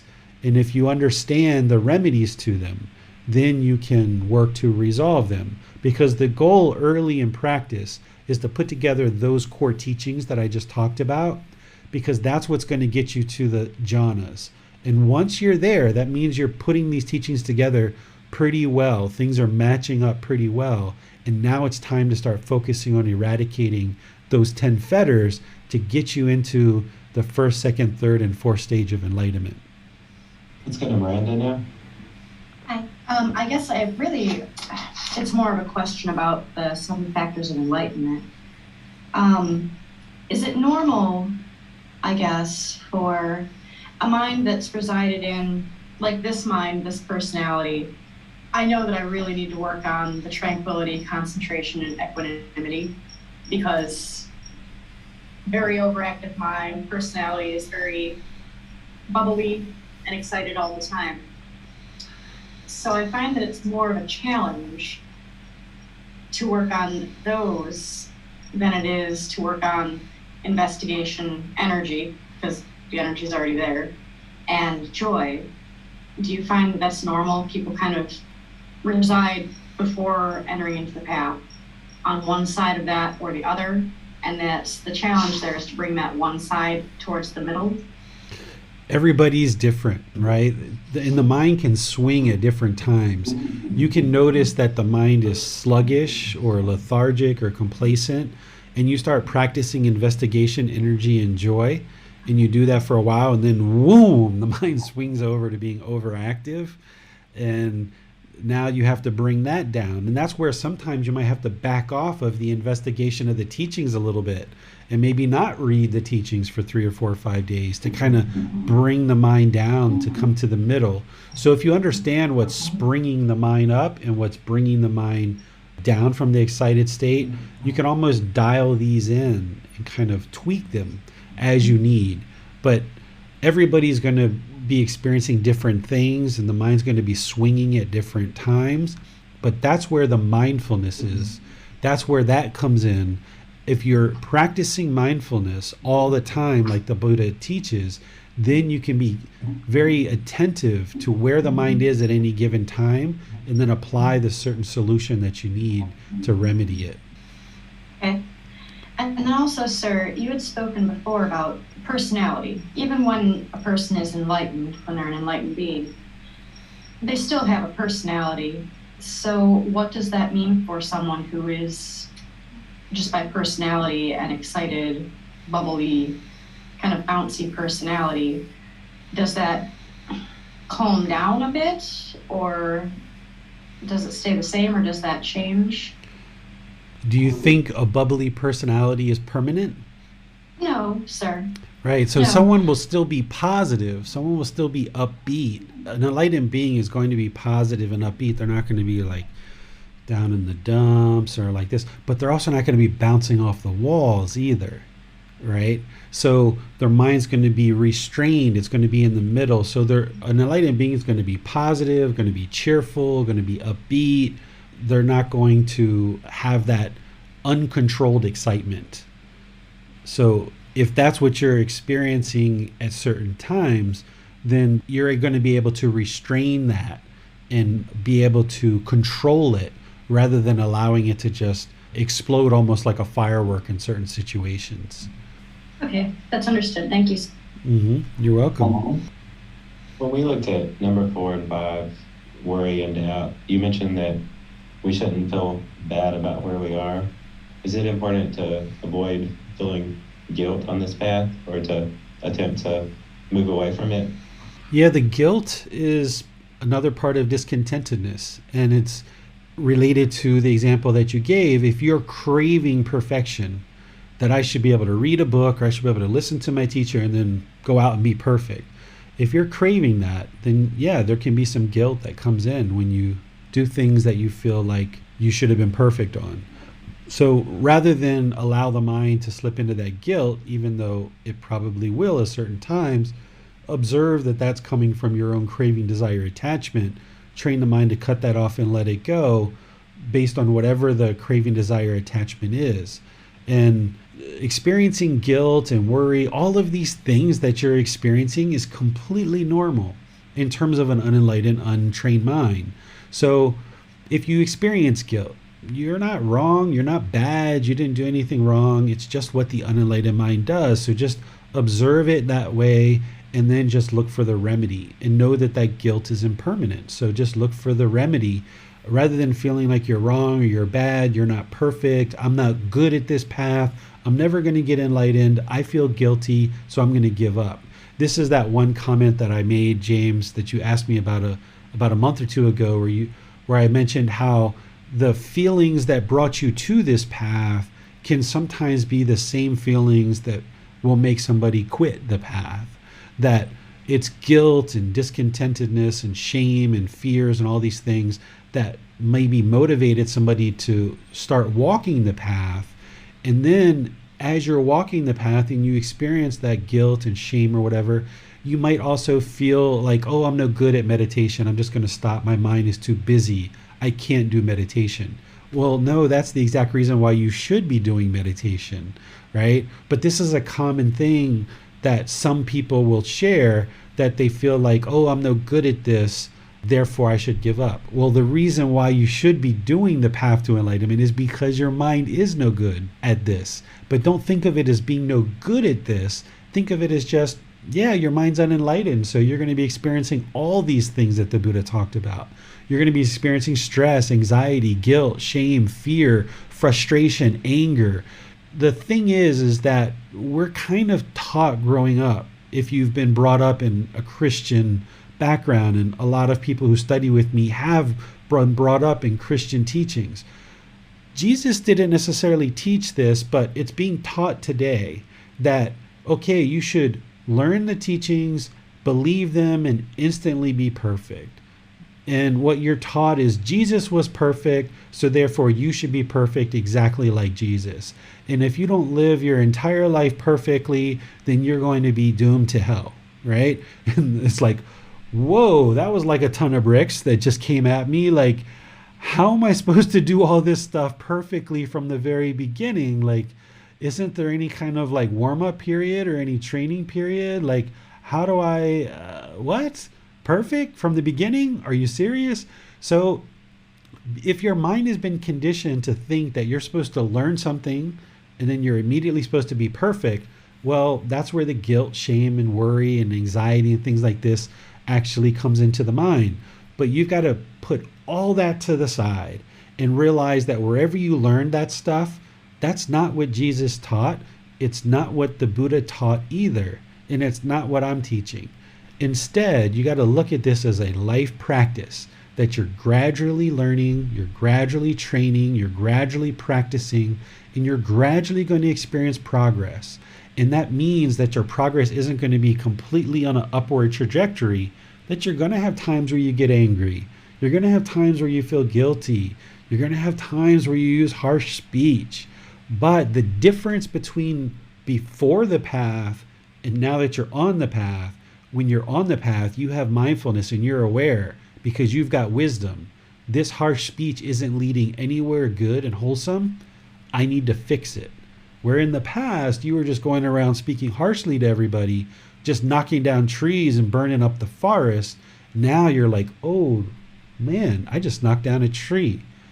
How can I make that better? I'm not interested in knocking down any more trees, and I certainly don't want to catch it on fire. So you kind of more cautiously walk the path, but you're still going to knock down some trees along this journey because the mind isn't completely refined yet. So rather than feel guilty or shameful about that, just realize that your mind is in training. It's kind of like when you were learning to get your driver's license. Did you learn in school and then get in the car and instantly become an expert driver? No. I mean, think about the whole process of driving. You had to figure out how to start the car, put it into drive, buckle your seatbelt, put on your turn signals, wash the windows. All the different things that we've ever learned in life have been gradual and steady. Even learning language to be able to understand me speaking today or read the book that I've written. You've been preparing for this moment to listen to me speak and read this book your entire life. Starting from kindergarten, first grade, second grade, third grade, all the way through, you've been gradually learning English to get to the point right now today where you can understand what I'm saying. So Why would you put the pressure on yourself that you would learn something from the Buddha or even Jesus Christ, if we want to include him, from any of these people, and that you'd be able to instantly implement it? When you learned how to write the letter A, were you able to instantly write the letter A perfectly from the beginning? No. Were you able to instantly drive the car from the beginning perfectly as an expert? No. You haven't done anything your entire life that way. So we shouldn't put the expectation on ourselves that with any of this stuff along the path to enlightenment, that you're going to be perfect from the beginning. Even a Buddha himself took 6 years to get to that perfection. So it takes some time. So just relieve yourself of that stress and just enjoy the journey. As we look at the five hindrances and the 7 factors of enlightenment and some of the things we've been discussing, is there a certain point in our progress on the path that we should really begin actively considering these things? These 5 hindrances and the 7 factors of enlightenment, the 7 factors of enlightenment and the Eightfold Path, those are part of the core teachings that I share that everyone should be learning and really focusing on early in their practice. If you're focused on practicing the Eightfold Path and the 7 factors of enlightenment, you will eradicate these hindrances. But the challenge is that you don't always invoke the right teaching at the right time. By being aware that these are hindrances and you can observe them with mindfulness, and you know the remedy to fix it. When you're noticing complacency and you're down in a rut, you can bring out the appropriate teaching. Or when you're worried and you're anxious and you're having that unskillful conduct and you feel that stress coming in, you can invoke the proper teaching. So one of the things I said recently in a class is I talked about how an enlightened being essentially becomes an amazing problem solver.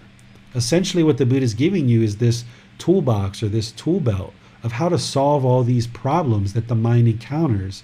And as your mind encounters these various problems, you invoke the certain tools that remedy that. But it's going to take you some time to get familiar with this toolbox. So understanding the Eightfold Path and practicing that, understanding the 7 factors of enlightenment and practicing that is the part of this path that you need as you get started. But you also should be aware of these hindrances so that when they arise, you can then invoke the proper tool at the proper time.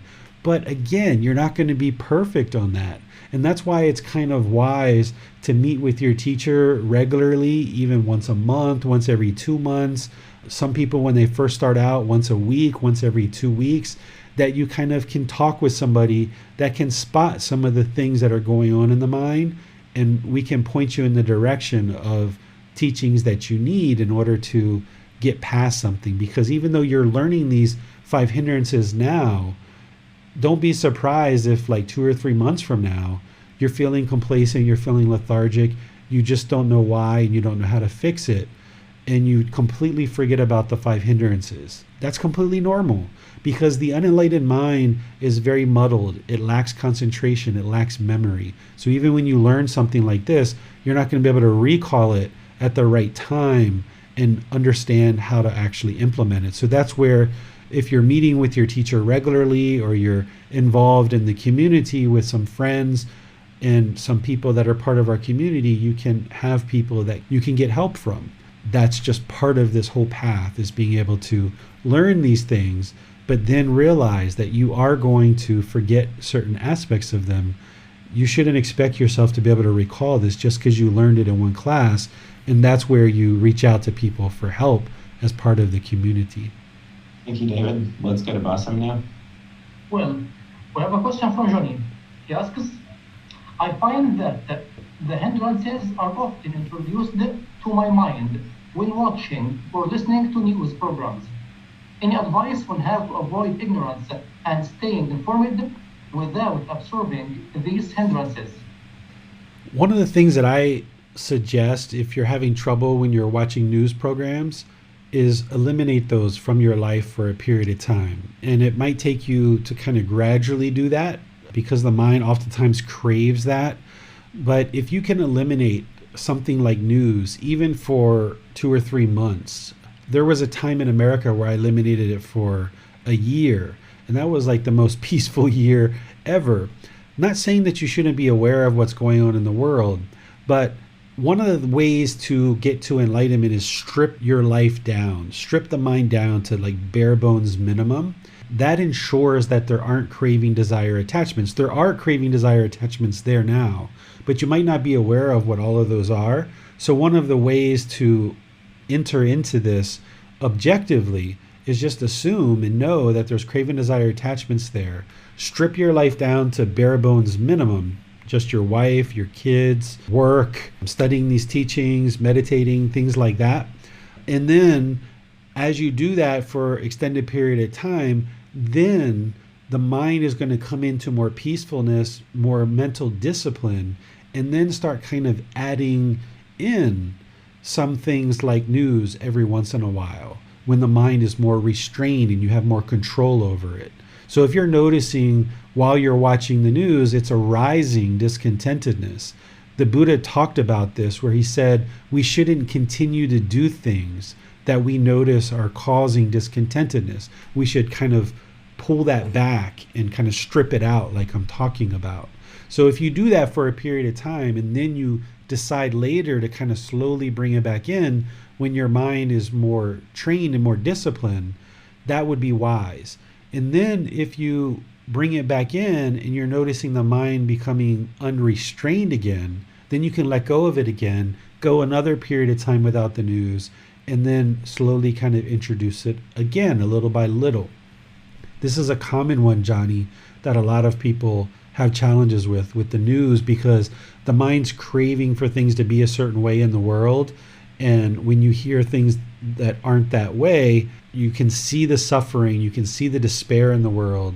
And this is where the loving kindness and compassion can go into excess. And what you'd like to do is kind of bring that more into the middle, where the mind's not trying to hold on to the world so much. And one of the ways that you can get to that is by letting go of the news and know that you'll be okay, that you still can conduct your life just fine without seeing the news, because other people will tell you what's going on. And then when you go 3, 4, 5, 6 months without it, if you slowly introduce it back in, then the mind is more controlled and disciplined at that point, and you won't find any kind of discontentedness. But if you do, then you just strip it back out for a little while, work on the mind some more, and then slowly introduce it back in. Question from it. Isn't guilt in the past? Isn't it in the thoughts? So guilt is from craving, desire, attachment. Whenever there's discontentedness in the mind, it's going to be from craving, desire, attachment. The mind wanting or craving or expecting, this longing with strong eagerness.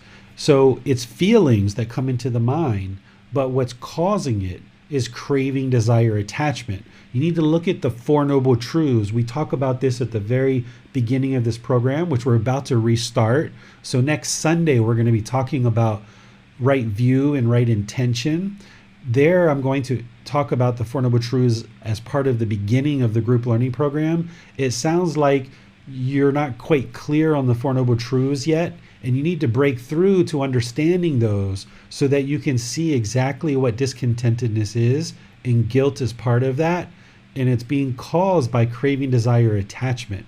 And you can eliminate it from the mind, but you have to eliminate craving, desire, attachment as part of walking the Eightfold Path. But I'll explain it in detail next Sunday. Or if you'd like to look ahead, you can look at chapter 4 in volume 1.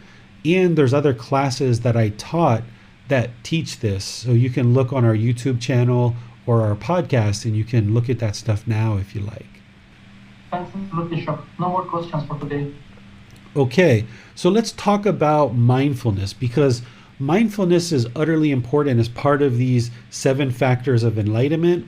It's utterly important in terms of being able to identify the 5 hindrances. It's utterly important as part of the Eightfold Path. As I mentioned at the beginning, this whole path to enlightenment is all about purifying the mind of the conditions that are creating discontentedness. Craving, desire, attachment is that condition that's creating discontentedness. Anger, hatred, ill will is what's causing the mind to push people out of your life and wreak havoc in your personal and professional relationships. Ignorance is the unknowing of true reality, and that's hindering you from experiencing this awakened, enlightened mind. But the only reason why you would know any of this is if you practice mindfulness. So you need to be able to practice mindfulness as part of many different aspects of the path to be able to purify the mind, to be able to observe the unwholesome qualities and eliminate them, and to observe wholesome qualities and cultivate them. So let's talk about mindfulness as it relates to all these different parts of the path to enlightenment. Right? Mindfulness is awareness of mind. You can just think of it that way simply. And this will help you if you're just starting out, you haven't maybe been part of this program for a very long time, and you're just starting to kind of get your arms around the Buddhist teachings. Just think of it as awareness of mind, and you can almost forget about everything I'm going to share with you for the rest of this talk if you're just new to the path. But if you understand awareness of the mind and you've been practicing it for a bit, and you're aware when there's anger there, and you're aware when there's happiness there, and you're aware when the mind's frustrated, and you can see that, okay, well now let's take it to the next step, where you need to develop the 4 foundations of mindfulness. The Buddha describes these at different points in his teachings. He refers to them as body, feelings as feelings, mind as mind, and mental objects as mental objects. But putting that into a bit of language that you can understand, what you're going to ultimately need to cultivate and develop in the mind is awareness to be able to observe bodily sensations. Because before the mind becomes angry, there's certain bodily sensations that are experienced. There might be some sharpness, some heat, some uncomfortableness in the stomach or the neck or the shoulders. Everybody's a little different. You might feel some pressure around the heart. There's going to be certain bodily sensations that you notice before the mind ever becomes angry, before it ever becomes frustrated, even before it becomes happy or excited or elated. There's going to be some bodily sensations that precede pleasant feelings, painful feelings, and feelings that are neither painful nor pleasant. And you need to start becoming aware of those bodily sensations so that then when you notice the bodily sensations arising, you can cut them off and let them go. And that is ideal. You wouldn't be able to do that if you didn't have mindfulness. If you weren't aware of the bodily sensations, you wouldn't be able to cut them off and let them go. So you need to start developing your awareness of the bodily sensations. You also wouldn't be able to cut them off and let them go if you didn't practice breathing mindfulness meditation and generosity. Those are the trainings that you're using to train the mind to easily let go. So while you're working on developing mindfulness and awareness of these bodily sensations, you're also training the mind in meditation to be able to easily let go when you're alerted that these bodily sensations are occurring. If you don't catch it at the bodily sensations and you're not able to cut it off and let it go there, then these are going to come into feelings in the mind. You're going to experience happiness, excitement, elation, thrill, euphoria, all kinds of pleasant feelings based on your craving, desire, attachments. You're going to experience painful feelings based on your craving, desire, attachments, like sadness, anger, frustration, irritation, annoyance, guilt, shame, fear. They're going to move right through the bodily sensations and become feelings in the mind. You're also going to notice feelings that are neither painful nor pleasant, like boredom, loneliness, shyness, kind of uncomfortable, displeasing feelings in the mind. Well, if they made it to feelings in the mind, you can also try to cut it off and let it go there. And that would be the next best thing. But if you don't cut it off as feelings, then it's going to affect the condition of the mind. You're going to experience multiple hours or days or maybe a week or two of the condition of the mind being influenced and changed based on any one particular event. These feelings coming into the mind are going to pollute the condition of the mind and affect it for longer and longer periods of time. But you can cut it off and let it go there as well. If you don't do that, then it's going to form what's called a mental object. This is a more deeply rooted, almost like a container that is deeply rooted in the mind. So let me give you an example here. We're going to take the example of ill will, since that was one from the Five Hindrances. The mental object is ill will, but in order for ill will to get deeply rooted and planted in the mind as a mental object, there would have been multiple situations in someone's life where there was bodily sensations, that there were feelings of anger, hatred coming into the mind. It affected the condition of the mind for longer and longer periods of time, and eventually there's this deeply rooted, seated mental object of ill will. Once it becomes a mental object, it's much harder to get rid of. It can still be eliminated, even if there's ill will in the mind as a mental object. It can still be eliminated. But a wise practitioner would be aware of all of these four foundations of mindfulness so that you can eradicate this from the mind. This is how you ultimately get to peaceful, calm, serene, and content with joy.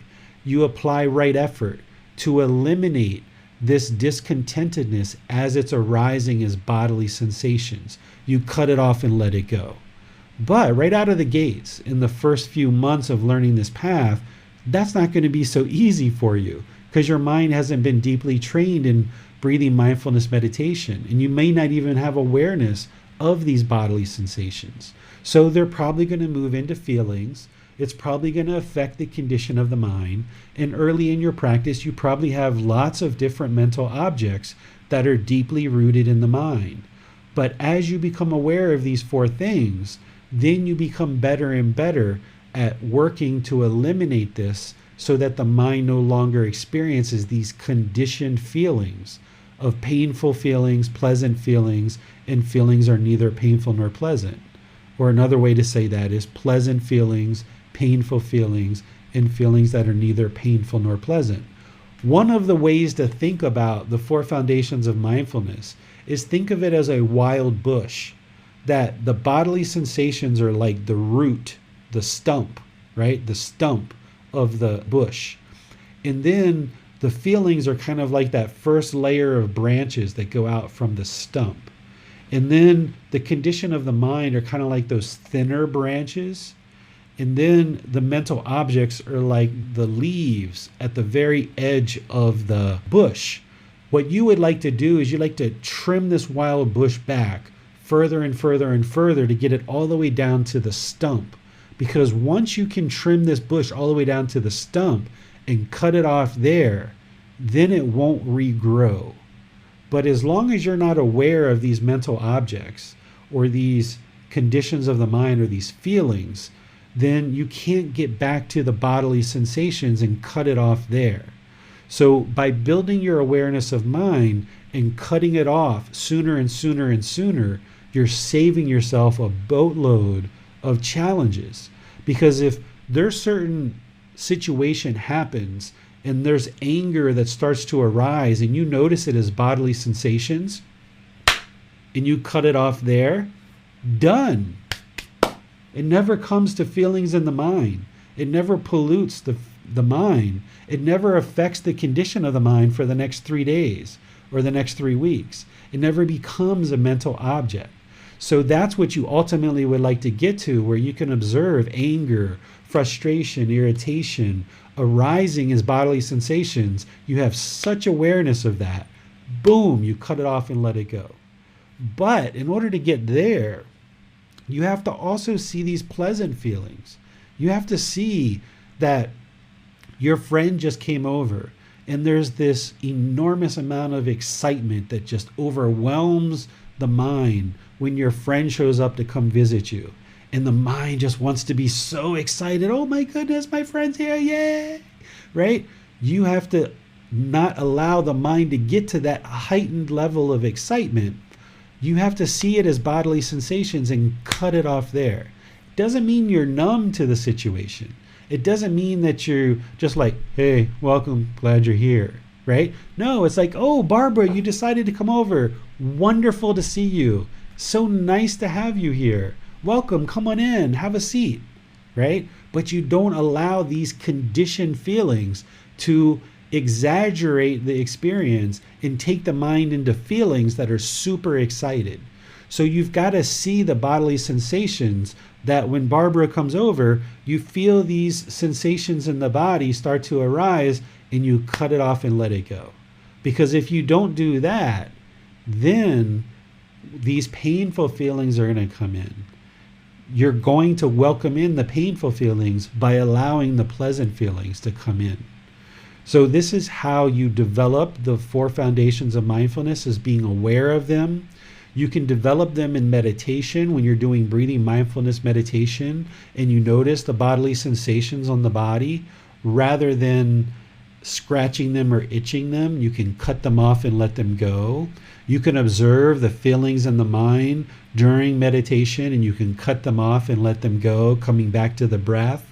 And you can observe this stuff in meditation, but by cutting it off and letting it go, coming back to the breath, then in daily life, as these things are happening, you can cut it off and let it go so that you can then train the mind to be in the middle.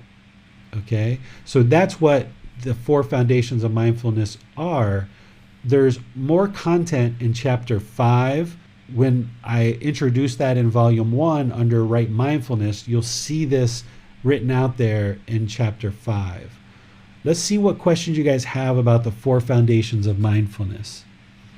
Would you say that to even begin on the path, we have to have some level of mindfulness to pull us in that direction, and from there it's all about developing that mindfulness further, essentially?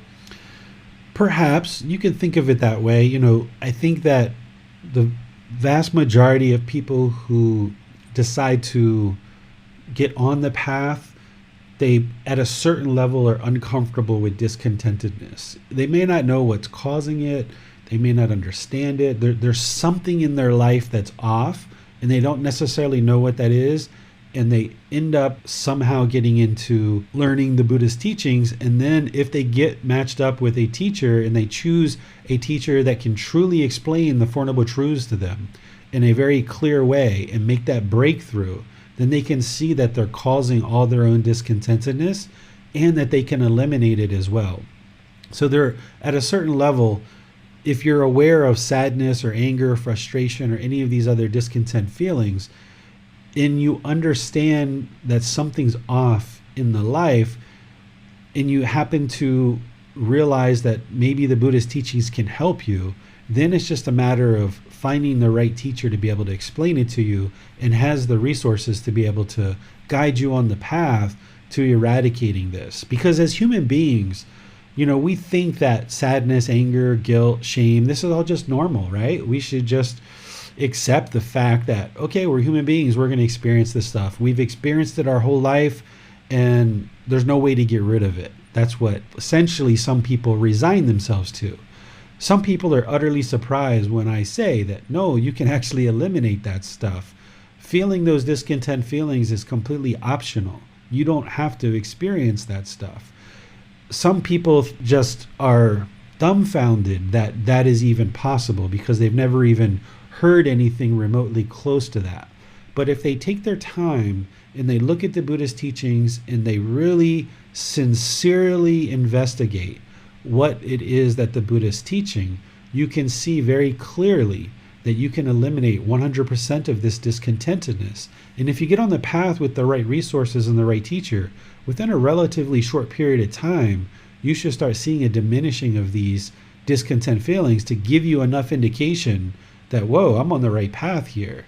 Because I'm noticing 3 weeks ago, that would have really sent me off in a fit of rage, but now I'm just kind of a little bit irritated by it.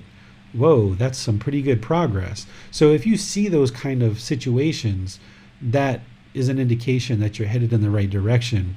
But you have to get to the point where with this mindfulness that you're so much despise discontentedness and you're not interested in it whatsoever, that you would like to distance your life and your mind from this discontentedness, that you are no longer going to accept this discontentedness in your life. You're still going to experience it as it gradually diminishes as you work towards enlightenment. But you have to get to the point where when it arises, you despise it so much, not in a negative way, not in a disparaging way, but rather than just letting the discontentedness dwell in the mind, that you investigate it and look at it closely and despise it so much that you don't leave any stone unturned to eradicate it out of the mind. It seems that without mindfulness, we would be almost purely reactive beings. Is it mindfulness that allows us to take control of our lives, essentially? Yes, mindfulness is so utterly important. Like thinking about being out of control, James, like let's use an example of someone who road rages, right? We're all kind of familiar with that. Someone who gets cut off in traffic, pulls a baseball bat out of their back of their truck or their car, the trunk of their car, and they start bashing windows. Maybe they even drag the person out of the car, bash them and kill them. They end up in jail. Why? Well, they had that mental object of ill will. They weren't aware of the condition of the mind. They weren't aware of the feelings. They weren't aware of the bodily sensations. That mental discipline of that person was so far gone that they just ended up in jail for the rest of their life because somebody cut them off in traffic.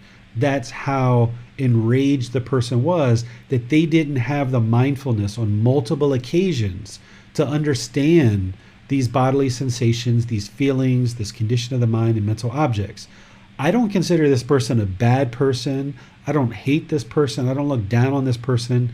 It's just unfortunate that they never encountered the teachings of the Buddha to be able to train the mind to make some wise decisions, to understand these teachings and move the mind closer and closer to enlightenment, where they could have enjoyed a peaceful, calm, serene, and content mind with joy, rather than allowing something simple as someone cutting you off in traffic to completely unravel. And this is where the mind is very diluted. It's very ignorant or unknowing of true reality, because in that situation, it just blew right through the bodily sensations, feelings, condition of the mind, moved right into wrong action, and just completely destroyed your life in that instant. But that instant, there was a whole lot of cause and effect that led up to it.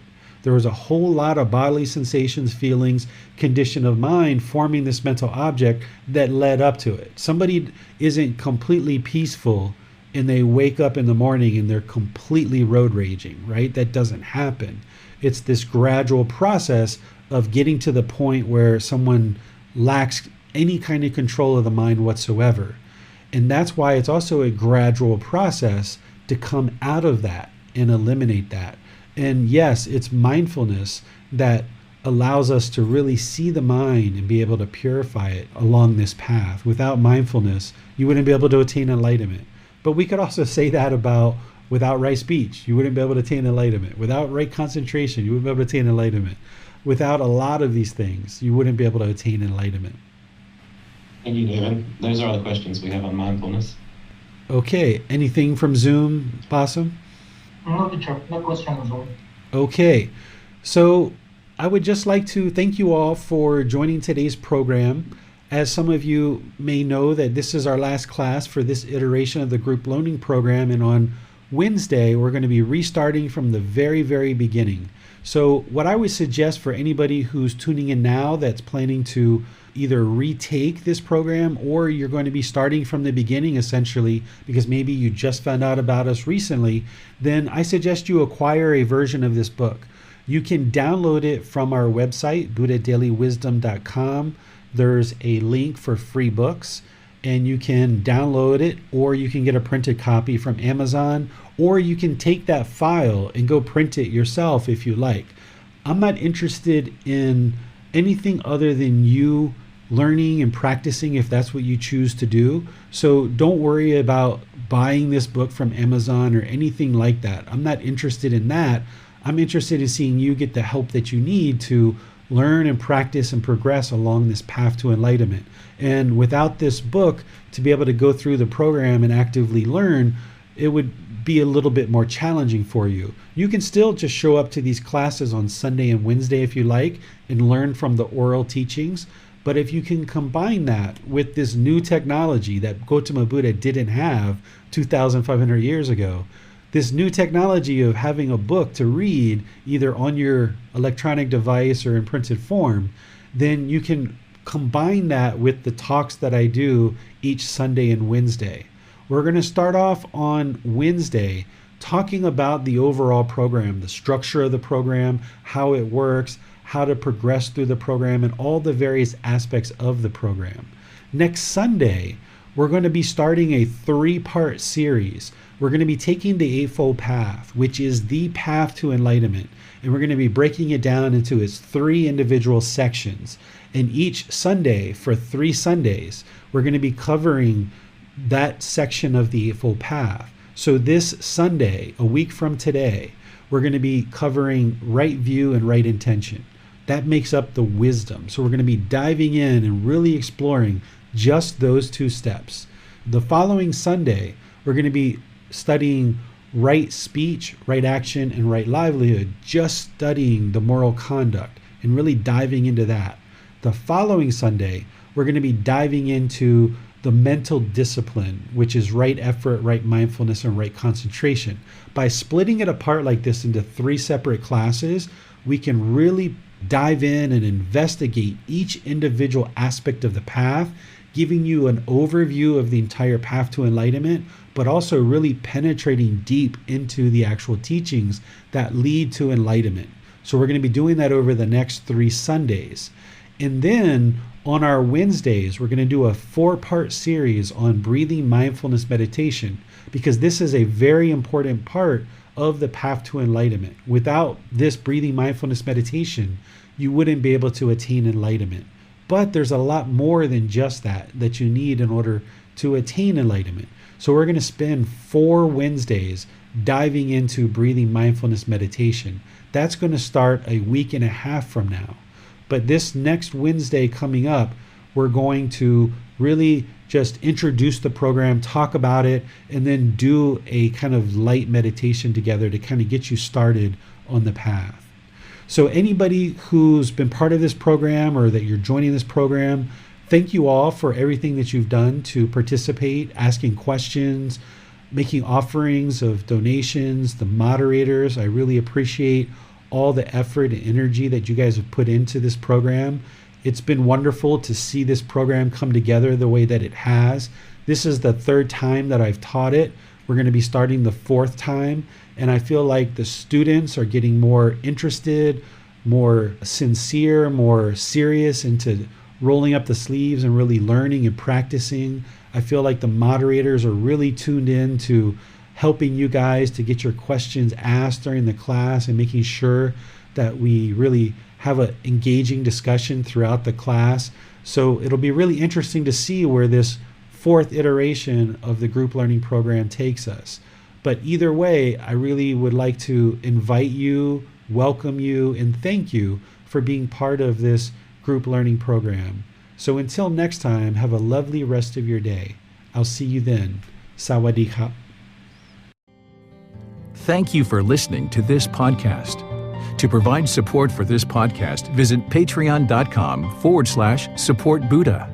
To access more teachings, visit buddhadailywisdom.com.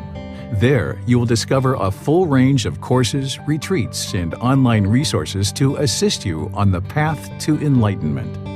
Remember to establish a daily, consistent meditation practice, along with learning and practicing these teachings. A well-developed meditation practice is the foundation in which to train the mind to attain enlightenment.